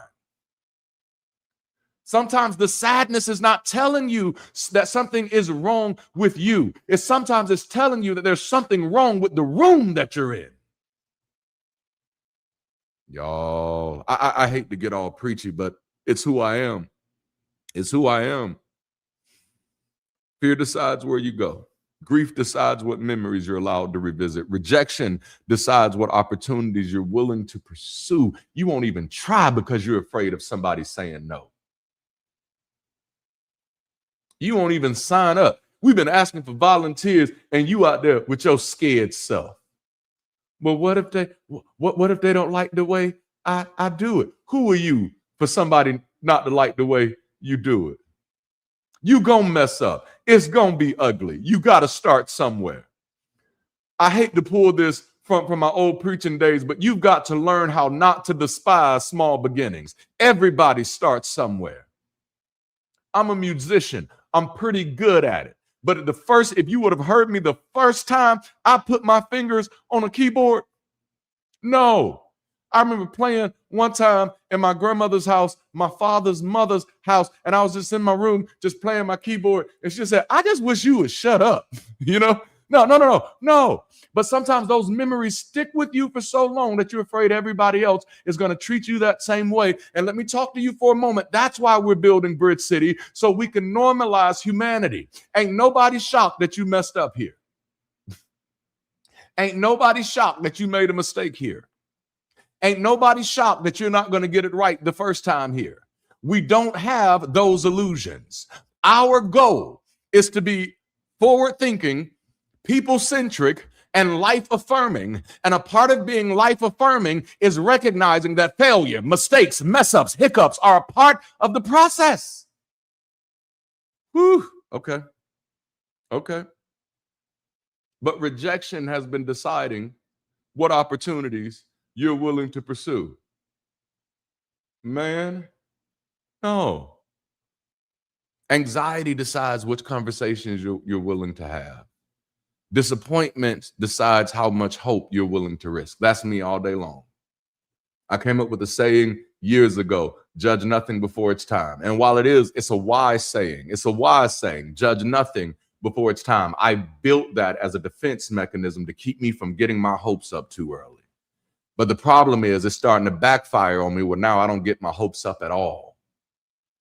And I have to learn how to sit in that, because that doesn't just impact me. It makes it difficult for me to get excited with other people. Y'all don't want to talk to me. I'll be honest. Now the emotion you refuse to feel has become the emotion organizing your life. I don't want to feel that. So I won't go into that room. I won't sign up for that opportunity. I won't try to reach for that goal because I don't want to feel that emotion. What if I fail? Who are you not to fall? You know, there's a saying that people say when I was growing up, well, they just think they just better than me. Who are you for somebody not to think they better than you? Is you Michael Jordan and everything in life? No, somebody is going to be better than you. Sit in it. Well, they just think they so much better than me. They might be. What does it matter? Yeesh. This is what makes avoidance so deceptive. You think you're controlling the feeling, but eventually the feeling starts controlling the perimeter. Okay? This far, but no further. This far, but no further. I appreciate you, Frank, and I 100% agree, man. We need that B Hammond right over here. It says this is as far as you can go. You can love, but don't love that deeply. Man, who in your life is not getting the benefit of your full love because you're not sitting in it? Who in your life is not getting the fullness of your love because you're so afraid of what has happened before? You can dream, but not that boldly. What ambitions do you keep putting on the shelf because you're afraid to deal with the disappointment of it might not happen? It might not happen. Yeah, you can participate, but don't get too visible. You can trust, but always keep 1 foot near to the exit. You can want something, but never want it enough that losing it could hurt. That's organizing your life around not feeling human emotions. Hey, you can't avoid this forever. You can't avoid this forever. And the sooner you begin to sit with your emotions, the sooner you begin to normalize disappointment. I hate to say it like that. It just sounds so, normalize disappointment, but the sooner you deal with it, the sooner you can get past it. After a while, you will begin mistaking those restrictions for your personality. That's just who I am. That's just how I am. I just don't get my hopes up. I'm just not that type of person. I'm just not a lovey-dovey type of person. You start developing all of these things that now are defining you, and they're not even defining you based off of what you want to experience. They're defining you based off of what you're afraid of experiencing. So no, maybe that's not just who you are. Maybe that's just how you learn to survive. And there's a difference. Research on emotional regulation consistently finds avoidance, suppression, and rumination showing up across many forms of psychological distress, while acceptance and more flexible responses tend to be reduced. In other words, this is not just about one particular diagnosis or one particular kind of pain. Rigidity itself becomes part of the problem. Okay? So watch this. It's not the emotions that's the problem. It's the rigidity. You become, and I hope this isn't offensive, you become a one-trick pony. Retreat is all you know how to do. Retreat becomes your only defensive mechanism. Oh man, well, the only way I can protect myself is to retreat. Who am I talking to this weekend? The only way I know how to protect myself is to retreat. And when I hear that, what I hear is I'm not confident enough in myself to stand in the room. I'm not confident enough in myself to spar with these emotions. Yeah. Rigidity becomes a part of the problem. It's that I'm going to do the same thing every time. One trick pony. I got nothing else. I got nothing else but retreat. Okay, you make me mad, I'm gone. You break my heart, I'm gone. You say something I don't like, I'm retreating. I'm retreating. Life keeps changing. When I was project manager and operations manager at Broadpath, I used to tell my team, you're not just skeletal, you're neural. The skeleton is what's holding you up, but who you are is neural. Okay, which means you're not concretized to this one little skeletal operation. You're flexible, you're adaptable, you're adjustable. Never forget that. Don't get stuck in one dimension of yourself. You are so much bigger than that. Okay? Life keeps changing. You're going to change with it. Relationships change. You need to be able to change with them. Circumstances change. You're going to be able to change with them. Hey, your body is changing on you right now. I know mine is, and I got to be able to change with it. But if every uncomfortable feeling gets the exact same response, leave, hide, suppress, distract, and shut down, then your response may remain the same even when the situation no longer requires it. And that's how something designed to protect you starts imprisoning you. You built the fence to keep the pain out. Then one day you realize you're the one living inside the fence. Everybody else out there is living their life, enjoying their life, being their human messed up selves. And you've turned yourself into a caricature. Whew. And this is the real tragedy. You spend your entire life trying not to feel something that is already controlling your life, because every day you're making decisions designed to make sure you never have to. And if avoidance has slowly reduced the number of ways you're willing to respond to life, then recovery cannot simply mean forcing yourself to feel everything. Recovery has to give you some options back. Okay? So at first, I avoid the feeling, but eventually I avoid anything that might produce the feeling. If rejection hurts too badly, I don't merely avoid the rejection. I avoid asking at all. And so now people think I'm just the quiet one, when really there's a raging storm on the inside of me. Now people think I'm just the one who doesn't have a lot to contribute, when really my mind is on fire with things that I want to say, but I don't know how the room is going to take it if I say it. But let me free you real quick. You're not a prophet, nor are you a psychic. So please don't put that weight on yourself to determine how people are going to respond to you before. Just say it and let it happen. There it is. Relax and let it happen. My wife might beat me up for this, but I'm gonna share it anyway. She can get on to me afterwards. But I remember my wife was going through something with her mother. I'm not gonna give any details because that's their thing. But my wife was going through something with her mother, and there was a conversation she was afraid to have. And I told her, my advice was, you're judging your mother by something that hasn't happened yet. You're refusing. Thank you, baby. Thank you. You're afraid to have a conversation with her because you're afraid of how she might respond, which means you're robbing her of the opportunity to demonstrate that she can handle it. She might not be able to handle it, but you won't know until you relax and let it happen. And you can't put that weight on yourself to be like, I should have known. No, you shouldn't have. You're not a psychic. You need to be able, especially if these are people in your life that you love, if these are relationships in your life that you want to preserve, you need to be able to have the conversation, and you need to be able to give them the opportunity to prove themselves worthy of your conversation. And she did. And it went well, because you got to relax and let it happen. Here's my final point of the weekend. Recovery requires range. Yeah, man. We long range shots today. You know, we long range shot. This is where we finally define what we mean when we say sit in it. Because I don't want anybody leaving this conversation thinking emotional health means forcing yourself to confront every feeling immediately. That's not what I'm saying.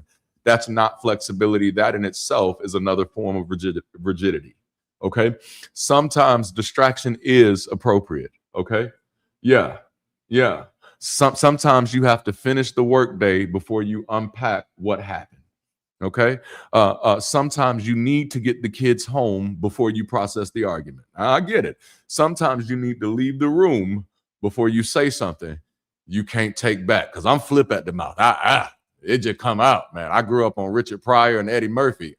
Anything can come out of here. Sometimes you need distance before you can see clearly. Sometimes not right now is wisdom. But the problem is when not right now quietly becomes not ever. That's the difference. Recovery doesn't require you to confront everything all the time. Recovery requires range. It means I have more than one move. No, I got more than one tool in my arsenal. And that's what we're moving beyond. We're not going to be the one trick pony. Sometimes retreat. No, sometimes it's necessary. No, I get it. But you need to have some other tools in that toolbox that you can use for different situations, because every situation is not the same. You feel the same. Doesn't mean it is the same. Feelings are not fact. They come in and let them go. All right. It means I have more than one move. I can stay. I can step away. I can speak. I can be quiet. I can feel it now. I can intentionally come back to it later. I can ask for help. I can sit with it by myself. I can regulate without automatically running. Because the healthier opposite of avoidance is not constant confrontation. It's flexibility. It's awareness. It's the ability to look at what this particular moment requires instead of reaching for the same response every time discomfort shows up. You are not a robot. You are not a one-trick pony. No single emotional strategy works in every situation. There are moments when distraction helps. There are moments when acceptance helps. There are moments when reframing helps. There are moments when leaving is healthy. There are moments when staying is absolutely necessary. The goal is not to become loyal to one response. The goal is to become responsive. I'm responding to what is actually happening now, not what happened 10 years ago. Whew. I'm responding to what is happening now, not what is happening last time we had an argument. I'm responding to what is happening now, not the shame that I felt in high school. I'm responding to what is happening now, not the disappointment that I had in college. Okay? The goal is not to become loyal to one response. It is to become responsive. That's emotional range. You stop asking, how do I make this feeling go away? And you start asking, what does this moment require from me? Do I need to sit with this? Do I need to say something? Do I need to rest? Do I need to move? Do I need perspective? Do I need support? Do I need time? Maybe I need to stop analyzing and actually feel what is here. That's what sitting with it means. That's what sitting in it means for the purpose of this series. Sitting in it is the ability to remain present with an internal experience long enough to understand what is happening and choose your response instead of automatically escaping it. Am I choosing or am I escaping? Am I regulating or am I running? Notice the word choose. That's where agency comes back. Avoidance says I have to get out. Flexibility says I have options. And I want you to sit in that, like just lean back with it. Yeah. Avoidance says I have to get out. Flexibility says I have Options. The next time you're in that emotionally tense moment, remember, I have options. I don't have to respond the way that I always respond. I don't have to pull on the thing that is familiar and is comfortable. I have options. I am not just a skeleton. I am neural. I can choose something different this time. Avoidance says, I can't handle this. Flexibility says, let me determine what this moment needs because maybe I can. Maybe I can. See, that's the real enemy behind avoidance. It teaches you a lesson about you, not about the world. You're not learning anything about the world when you avoid. You're learning something about yourself. And the thing you're learning is rarely the truth. You're learning you can't handle it. That's what you're telling yourself every time you avoid. I'm not strong enough. I'm not clear enough. I'm not wise enough. Who are you where you have all of these high standards for yourself that you think you can't meet? You're so exceptional. You're so exceptional that you can't handle your life. That's what you're teaching yourself. Avoidance says, I can't handle this. Flexibility says, wait a minute, let me not jump to that conclusion so quickly. Maybe I can. Avoidance reacts. Flexibility responds. And that distinction is important because sitting is not wallowing. It's not surrendering. It's not obsessing. It's not rehearsing the same pain for 6 hours and calling it healing. It's not allowing every emotion to grab the steering wheel. Listen, your feelings deserve a seat in the car. They do not automatically get to drive. I have 4 beautiful children, 2 of them who are not at driving age. They absolutely deserve a seat in my car. They do not get to drive. I wish I would let either one of them beautiful rascals drive my Tahoe. No, not happening. But that's how some of you are doing with your emotions. You're putting the most immature version of yourself in the driver's seat. Woo! Your feelings deserve a seat in the car. They don't get to drive. Sometimes fear has information, anger has information, grief has information. Shame is revealing something that you need to challenge. Sometimes anxiety is warning you. Sometimes anxiety is lying to you. And if your only strategy is to escape the feeling, you never stay long enough to tell the difference. I don't know. I don't know if this was giving me something useful or not, because I didn't sit with it long enough to interrogate it. We're skeptical around here, right? So don't that mean you got to be skeptical of yourself sometimes? Let me sit in this long enough to interrogate it, because yeah, that hurt me a certain type of way, but that could have been my trigger. That's what range gives you, is staying long enough to tell the difference. Enough space between the feeling and the response to make a decision. Enough tolerance for discomfort that discomfort no longer gets an automatic veto over your behavior. So I'm uncomfortable, so now that's enough said? I'm uncomfortable, so now I don't have to face it? No. Let me sit with this long enough to see what this discomfort is actually trying to tell me. That's flexibility. I can be afraid and still have the conversation. I can be sad and still remain present. I can be angry and decide not to destroy the relationship. I had to learn that the hard way. I can feel shame without immediately disappearing. I can experience discomfort without interpreting discomfort as an emergency. Flexibility. And this is consistent with what we see in acceptance and commitment therapy research.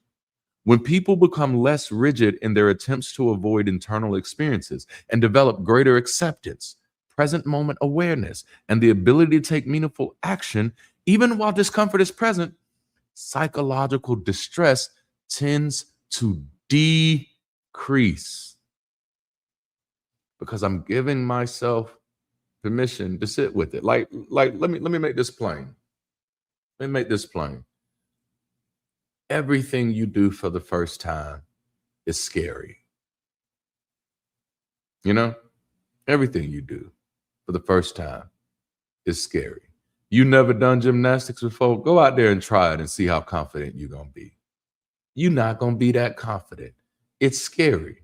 They're going to tell you to walk on that bar and do a flip. And you're like, what? I can't even do a flip on the regular ground. And you talking about doing a flip on a bar? It's scary. It's supposed to be because it's new. And that's something that you often have to remember about your emotions. Even though the emotion feels familiar, the moment is new. And that's why it's scaring the hell out of you.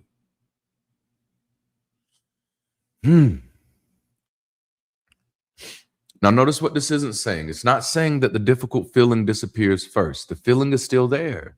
The anxiety is there. The grief is there. The anger is there. The uncertainty, which is my greatest fear in the world. If you really want to make me anxious, put a bunch of question marks in my life. I hate question marks.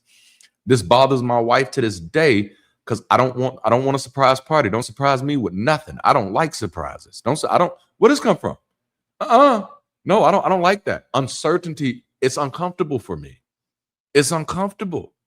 Like there's already so much in the world that I don't know and can't know in my own life, man. I like to be as certain as possible. So it's still there. But now the feeling can be present without being in charge. That's the goal. Not emotional numbness, not emotional domination, emotional range.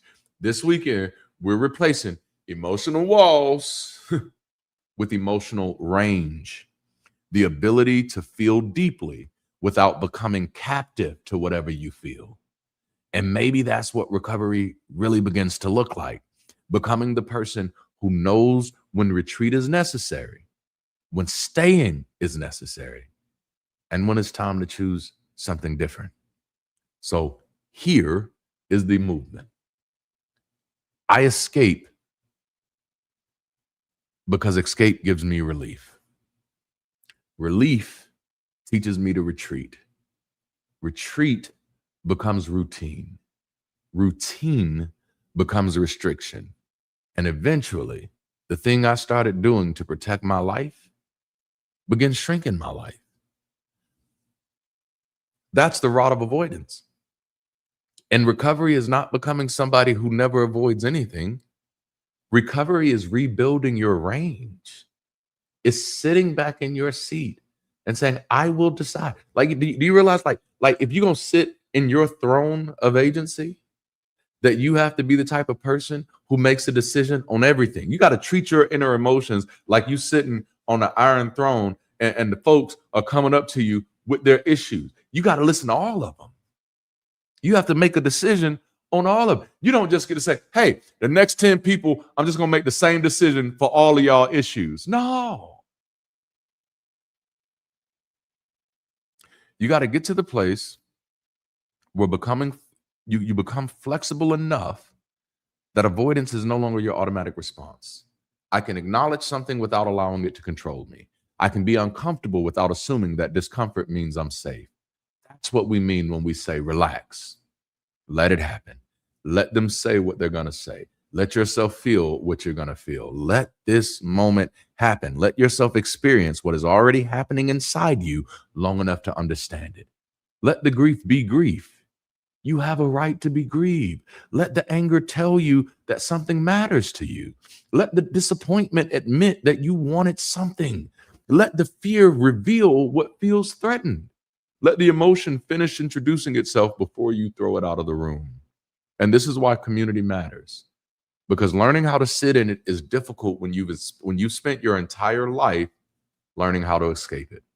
You need people around you who will not rush you out of your emotions. People who will not spiritualize your emotions. People who will not shame you for them.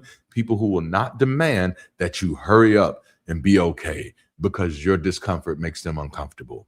You need a community that can simply sit with you while you figure out what this moment requires, while you figure out what this moment even means to you. That's part of what we're building at Bridge City. We're building a community for people who are learning how to connect better with themselves, with each other, and with the world around them by becoming honest enough to sit with what is real and flexible enough to choose what we do next. So if you've been looking for a community where you do not have to perform certainty, come sit with us. If you've been looking for a place where your questions do not disqualify you, come sit with us. If you've been looking for people who will not require you to hide the complicated parts of being human in order to belong, come on, sit with us. Come on in and take a seat and let us know just how you do. You do not have to have everything figured out before you join us. You don't have to arrive healed. You don't have to arrive fearless. You just have to be willing to take a seat. And if you need somewhere to practice doing that with other people, there is, and there will always be, a seat for you at Bridge City. Now, if I was in a Baptist church, I'd say the doors of the church are now open. But for the sake of this conversation, I'm just letting you know the doors of our community are absolutely open to you. And if you want to be a part of it, we'd love to have you. Come on in, take a seat. That's all I have for you today. Welcome in Ashley and Jude to the stage as they close us out for this weekend. Thank you so much, Darante. And thank you, everyone here. Yes, as Darante said, the doors are open. They're actually always open, part of the benefit of having a digital campus. But thank you, everyone, for being today a part of this conversation. And geez, this was a good one. Okay, so we started like It was really. absolutely fantastic one. Oh, I felt so called out so many times. So did I. You know, it's a good one. It's like, and you sit there and you're like, I know Darante wrote this for himself, but damn, this is hitting. This is hitting a little bit. I'm feel attacked. Relief is not always recovery. And again, you know, these are ways that relief reinforces that abandonment, and you feel like you're just trying to make your life safer, but really you're just making your life smaller. And I loved that last point of, if avoidance is saying that I have to get out of here, if avoidance is saying that this situation isn't good for me, flexibility says I have options. And keep in mind, those options can be, maybe you're waiting and seeing. Maybe you're just letting this moment pass and seeing what happens next. So honestly, so many great points. I'm so excited for the coffee hour. We're going to be bringing this up a handful of times. So just be ready for it. Well, yeah, and speaking of coffee hour, like that's a really great place where we can kind of get into it deeper. Like we have and kind of reflect on it a little bit. Like I know for me personally, like a lot of people in the community already know that I personally struggle with social anxiety. That's why I can be really awkward to talk to sometimes. Never experienced this, Jude, ever.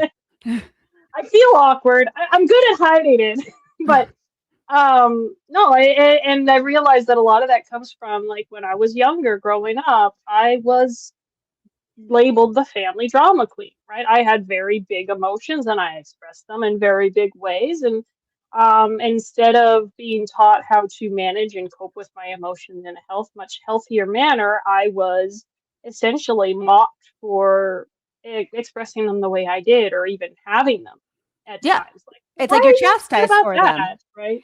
Yeah, and actually, you say that, I'm like, oh my God, is this the drama queen corner? Because I too was labeled a drama queen when I took, and really same thing, just big emotions, not knowing how to understand them, and everyone else is telling me to put them away. Like you are doing life wrong to have all these. You're making us uncomfortable. Like it's like exactly. I'm like, oh, you know, I'm only acting like this because I'm extremely uncomfortable. Exactly, I'm allowed to be uncomfortable. No, I love that. Like, I mean, really. So this is something we're going to have to definitely get into the coffee hour with. But really, so sometimes maybe it's not even our own avoidance. So we may learn that as a cope for those big emotions, but it's other people passing along that messaging. So it's a lot. It's a lot. So this was a great one today. Yeah. So yeah, come onto the coffee hour. Let us know if there's anything that resonated with you specifically in this conversation. And like, what is there anything that gave you language for something that you've been carrying? Like, exactly. I mean, like I said, I was reminded multiple times during this stream of like getting called drama queen, being told I'm making a mountain out of a molehill, right? Yeah, and all of that. Did you get that one too? Yes, all the time. All the time. I actually okay. I used to steal the American Dad's making a hill of bananas kind of thing. I don't know if anyone knows that. It's just deep cut reference. But yes, I got that all the time. Yeah. It is like, and you know, we learn how to bottle up and suppress emotions instead of experiencing them and handling them in a way that was healthier. Like, yeah, when I got called a drama queen, there were often many occasions where it was because I was expressing my emotions in a way that were not mature and healthy. But again, I was a kid, so the Exactly. expectation of maturity at that point is not rational or reasonable. But Well, I don't yeah, even know if it's ever reasonable. We all come from such different walks of life, and it's what I feel like people use big terms like common sense and maturity to basically kind of chastise someone else's behavior or even our own. So it's like these well, topics need to be I'm speaking explored. now from the perspective of somebody who practices as best as they can gentle parenting, which is about instead of punishing kids for uh, you know, misbehaving or causing problems, you Good, good. instead make sure that they learn how to do it in a way that isn't harmful or damaging, stuff like that. It's about teaching healthy ways of coping rather than just don't do that. Right? Well, and that's stuff It's about that teaching them how to do it. How this is the way you do it, not you can't do it that way, and then you're on your own. Figure it out. good luck for all the other options. And this is the kind of thing that we talk about when we talk about like generations or the students and families team. Like these are the things and topics that they're actually thinking about. So it's huge. It's not just our own. It's our own way through life. It's also how we impact our children, how we impact not my children, but how we impact our children, how we impact our families, and how those lessons come through. So if today's conversation really gave you guys anything to think about, or you want somewhere to take that conversation, again, we're asking for everyone to join us for the coffee hour. If you're newer to Bridge City and you haven't checked out a coffee hour, but you've been thinking about it, granted, last week was explosive. Lorenzo, you're to blame, Julianne, but I will say I'm very excited for the coffee hour. It's a place to connect for us all to kind of think and discuss these topics. Honestly, like Captain, I saw you saying this is in big terms. We're going to talk. You better be in the coffee hour. So if we want to be building relationships and connecting better and participating. Like that's what the coffee hour is really great about doing. Gives us all a chance. We've all been sitting here watching Darante talk about these things for the last hour or two. Let's get in a room. Let's talk about it. Absolutely. And so, like, yeah, if this resonated with you, we want to hear about it, right? You show up, we got the coffee hour. There's also other places on campus you could, comment on the replay. But, if this conversation resonated with you, we just want you to know that there's a place for you here, right? There's a whole bunch of us who resonate with these things. That's why we keep coming back. I'm sorry, Captain and Monica are just getting me in the chat right now. You will be there, Captain. And Monica was saying earlier, she was like, "I'll be on the replay, gang. Lead the charge, Monica. Lead the charge on that." Absolutely. Yeah, no, we'd love to see you. And yeah, but you don't have to have everything figured out before you join. Like that's why we're here. We're here to live better. We're here to To learn talk how to about grow it. together, right? And yeah, like so honestly, even if you have nowhere to start, show up and like introduce yourself. Get to know people. We're all here figuring shit out too. Yes. So absolutely we want to see Really. you. We want to see you come join us. I absolutely love it. And so, yeah. So again, every Sunday, this is how we connect better, live better, build better. And I think I messed up those words, but if this is like your first step, we have a lot of good things going on the global campus. So we do hope you check us out. We're actively working on strengthening and refining our new member tracks. So like the onboarding course, helping people understand the mission, how the community works, how to navigate the campus, which is something we just actually recently had a connect event where we kind of went through the campus. It was awesome. We did our Bridge City wave afterwards. Thank you everyone who participated with that. That was great. A lot of fun. Yes, Connect 2026. Yes. I feel like we definitely have to do this every year, making that wave get bigger and bigger and bigger. I'm so excited about it. No, that's fantastic. Yeah, and we want to. So the new member onboarding. Sorry to just kind of cut over you there. Got you. But Yeah, we got we got the new member onboarding course. It's a short little orientation, just kind of gives you a feel for like what we're about and why we're here and what we're trying to do. And that's it's exactly I was super happy when I found it because like came in and I lurked for a little while because, of course, the alarm does go off a little bit at the beginning. Like, it just sounds too good to be true. But then I showed up and I realized these are just a whole bunch of people who are trying to do a good thing. Exactly. Just trying to put some And good out and there. I vibe with it. I vibed with it. So here I am. I I got a feel like, fancy title and everything. well, no, Yeah. I love that you're like, I vibe with it, because I feel like that's what everyone's clicking. Like, oh crap, I like it here. Like, I like these people. That's usually, and that's what it is. It's really just about the people. So for our members, you already know that. If you are here, part of Bridge City, already on the campus, again, join us for that coffee hour. But you could also keep the conversation going in the comments, on in the lounge on the campus. If you haven't checked out the lounge, go to the resource board, into the lounge, and it's going to connect you to a Discord. So definitely And meet us over speaking there. of the speaking of the resource board, sorry, cut in a little too fast. No, I love it. We got a couple of highlights to point out today. We've got some really great stuff on the resource board today. I want to call your attention to. We have some really good therapy and professional mental health resources that we can link to there if that's something that you're needing support with. And we also have a whole bunch of great clubs. And this week we are spotlighting the Deconstruction Club, which are having an event next Tuesday, the Nuts and Bolts. They have every third Tuesday of the month. Yes. For people who are going through the process of deconstruction or have already gone through the process of deconstruction and have stuff to say about it still, or people who are exploring the concept of deconstruction and want to know, like, just want people to talk about and ask, what the heck is this? Right? That's a really great place for you to touch base with the community. Like I said, third Tuesday of every month. So that's going to be next Tuesday.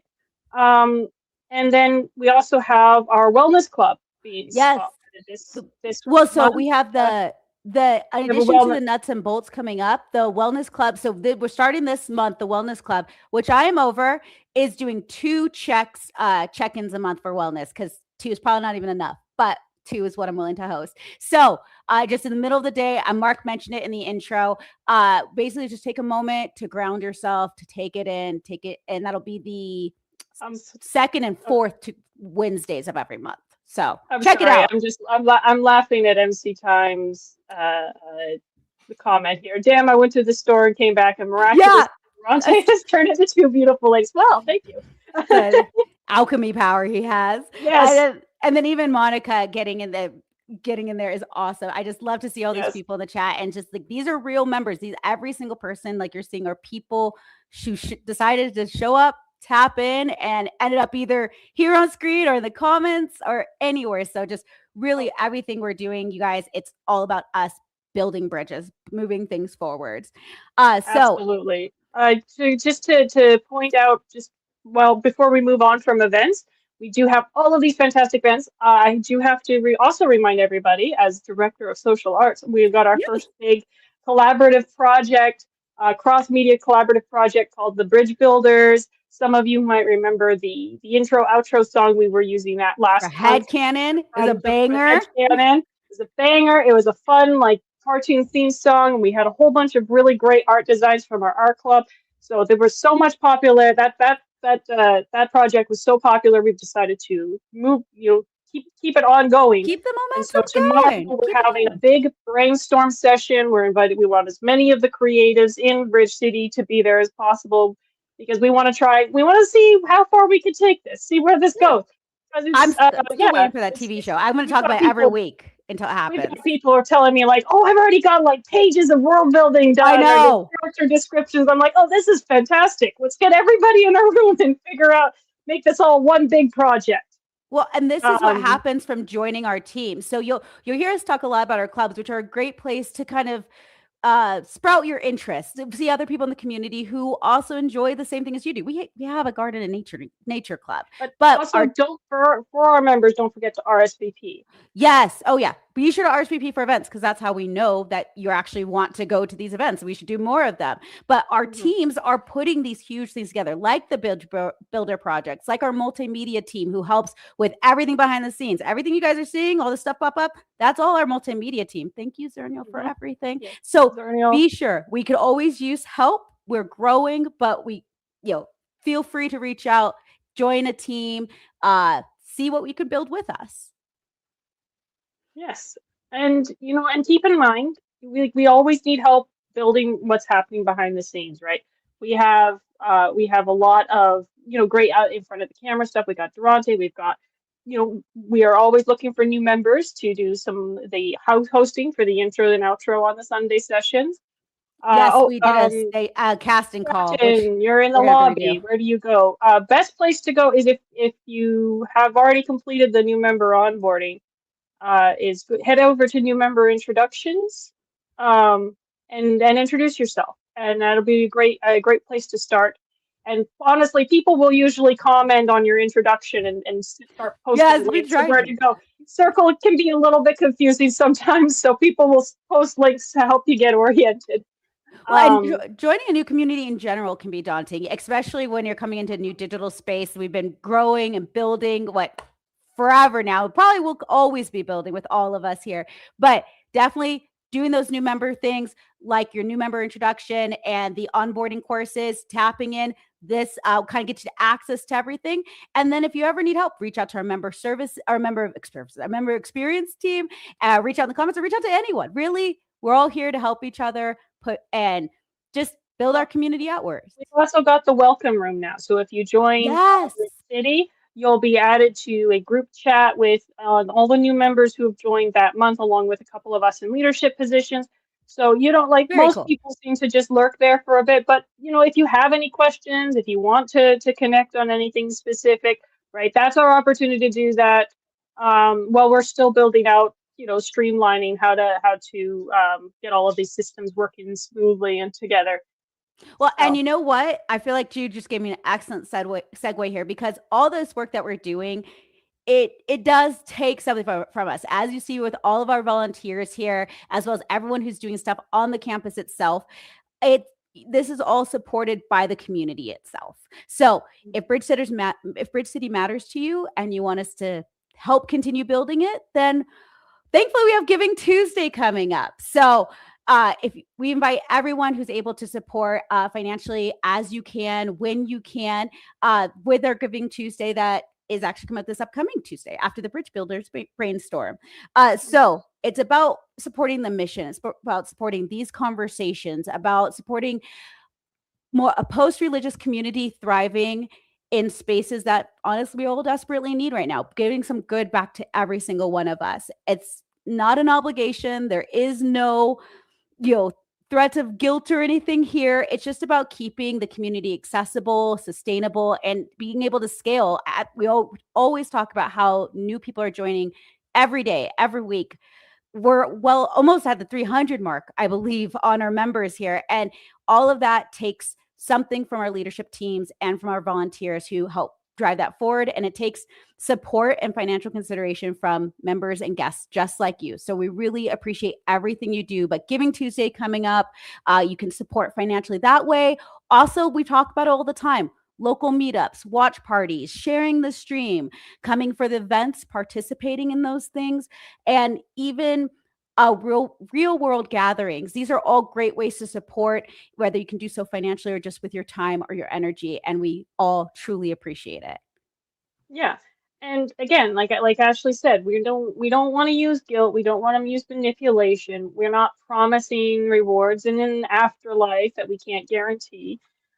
We just want to ask you to support this if you continue to believe it exists. It should exist, because that's the only threat here is that Yeah, if we it don't really get the is. support we need to continue operating, we can't continue Just operating. capitalism. If you You can know how it goes. just capitalism, just the standard. We need to, what happens if you don't have money threat. But it's But rational generosity. I just love that term because that's really what it is. Like we it all really understand is. there's bills that got to get paid kind of thing. And so Yeah. that's why we cherish and appreciate all support that comes So, our way because we know it could go anywhere. and we don't want anybody to put themselves out. We want you to Never. support where you can and when you can, right? So if finances aren't something that you can if you can't contribute financially, I know I can't. That's one of the reasons I'm here all the time. Is because I donate my time. I donate my time and my effort and my skills because I really see this as something that's valuable that should be built up. And I'm not in a position to donate financially right now. And all I'm asking is the same of everyone else, right? If you're able to donate financially, we can definitely use that. If you can't donate financially and you still want to support us, like the stream, comment, share, Thumbs up, YouTube algorithm the stuff. algorithm things, that helps us. Or if you want to show up and volunteer, we have lots of back end stuff that needs to be done if you don't like being in front of the camera. Very Or true.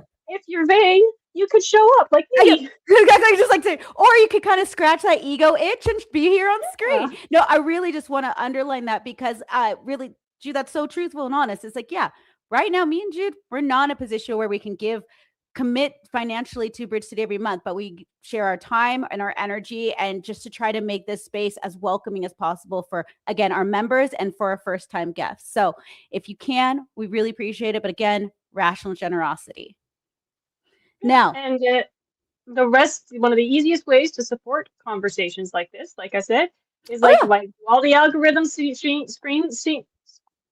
all the algorithm things. Algorithmo. See, algorithmo just attacked you right there. I got hit by the pheromones.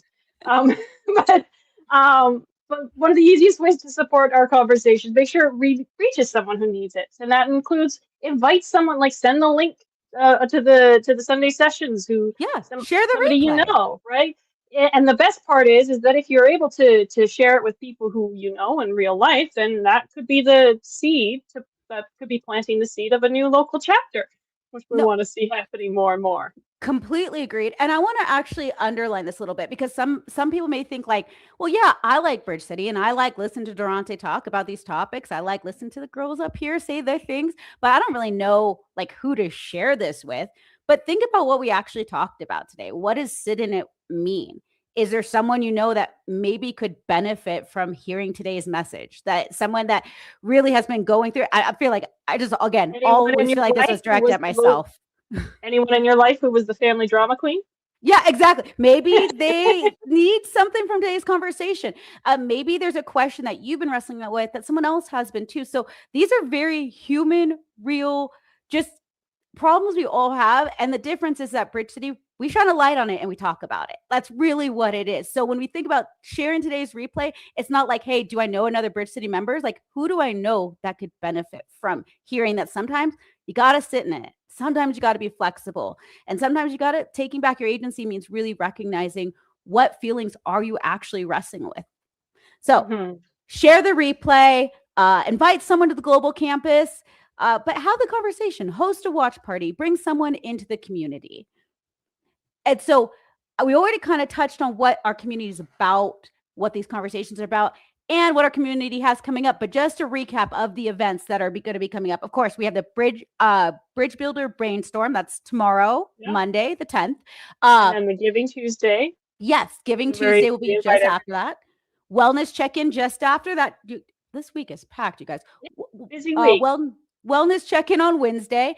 We have our City Talk from the Politics Club, which will be on media literacy. Bob shouted that out in the intro. That's one of his friends, and he thankfully, Bob is the master of connections. I don't know if you guys know that, but he connected me with his friend, and I'm very excited. I've been working with her for months to get this off the ground, so I really hope anyone that can make the City a talk. Yeah, I know. I'm just like, I'm so jazzed. It's our first one, so I'm very jazzed about it. And then, of course, our monthly trigger warning will be on Saturday.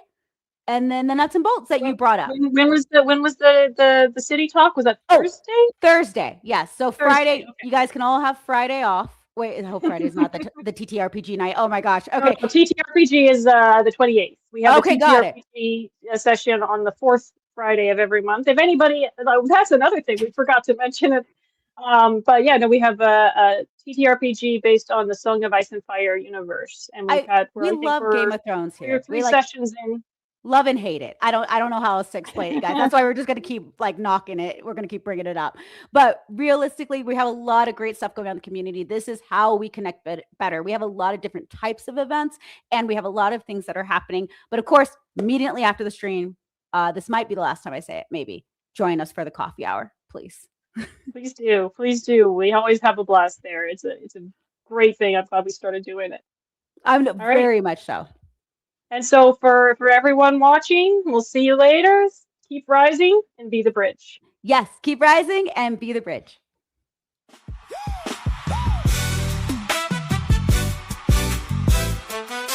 Sit in this song. Yeah. Yeah. Hey. Hey. Welcome in and take a seat and let us know just how you do. There is no one else on this planet who is as fly as you are. Take up your mantle and leave no residue. This is the beginning of legends and now you are the proof. What if I told you to sit in it for a minute and wrestle with your intentions? I know you're tired of pretending, yeah. I hope you're listening, this is just the beginning. And sitting is where the winning is. Learn it and you gon' win again. It's your throne cause you're double, you do for a win. The lights on and the future just welcomed you in. Big boss flaws like Daenerys, now shall we begin? When you play the Game of Thrones, you better be playing to win. Masters and bastards is the language of past interactions. Disaster strikes and we need you seated, ready for action. Have some compassion, be rational, bring the fractional back to you in your capacity. Actually have audacity. Sit in your chastity, appreciate your masterpiece. Your masterpiece is how you piece together all the recipes. They can cook it up and dish it out, but they will never be the you we need. So please concede, it's time for you to take your seat. Wow. Take a seat and let us know just how you do. There is no one else on this planet Who is as fly as you are? Take up your mantle and leave no Residue. This is the beginning of legends, and Now you are the proof. welcome in and take a seat and let us know just how you do. There is no one else on this planet who is as fly as you are. Take up your mantle and leave no residue. This is the beginning of legends, and now you are the proof. Welcome in and take a seat and Let us know just how you do. there is no one else on this planet. Who is as fly as you are? Take up your mantle. Leave no residue. This is the beginning of legends, and now you are the proof. Welcome in and take a seat. And let us know just how you do. There is no one else on this planet. As fly as you are. Take up your mantle and leave no residue. This is the beginning of legends, and now you are the proof. Can I talk to somebody this afternoon who's had to wrestle with a fear of sitting? Like, I don't know where you've been, I don't know what you've dealt with, but let proof.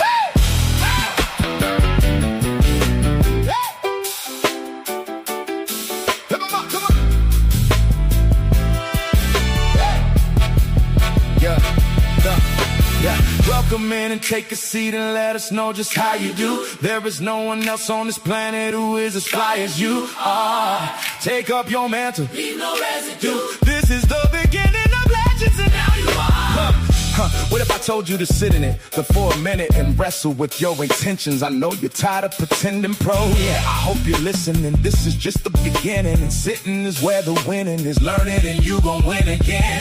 It's your throne, cause you double, you do for a win. The lights on and the future just to welcome you in. Big boss flaws like Daenerys, now shall we begin? When you play the Game of Thrones, you better be playing to win. Masters and bastards is the language of past interactions. Disaster strikes and we need you seated, ready for action. Have some compassion, be rational, bring the fractional back to you in your capacity. Actually have audacity. Sit in your chastity, appreciate your masterpiece. Your masterpiece is how you piece together all the recipes. They can cook it up and dish it out, but they will never be the you we need. So please concede, it's time for you to take your Welcome seat. in and take a seat and let us know just how you do. There is no one else on this planet Who is as high as you are? take up your mantle and Leave no residue. this is the beginning of legends, and now you are the proof. Welcome in and take a seat and let us know just how you do. There is no one else on this planet who is as fly as you. You are. Take up your mantle. And leave no residue. This is the beginning of legends, and now you are the proof. Welcome in and take a seat and let us know just how you do. There is no one else on this planet who is as fly as you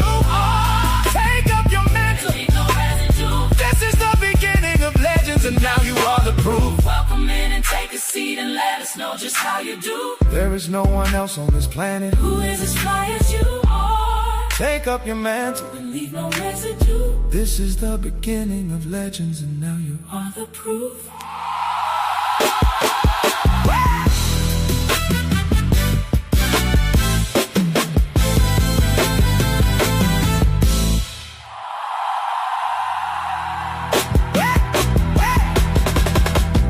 Welcome in and take a seat and let us know just how you do. There is no one else on this planet. Who is as fly as you are? Take up your mantle. And leave no residue. This is the beginning of legends, and Now you are the proof.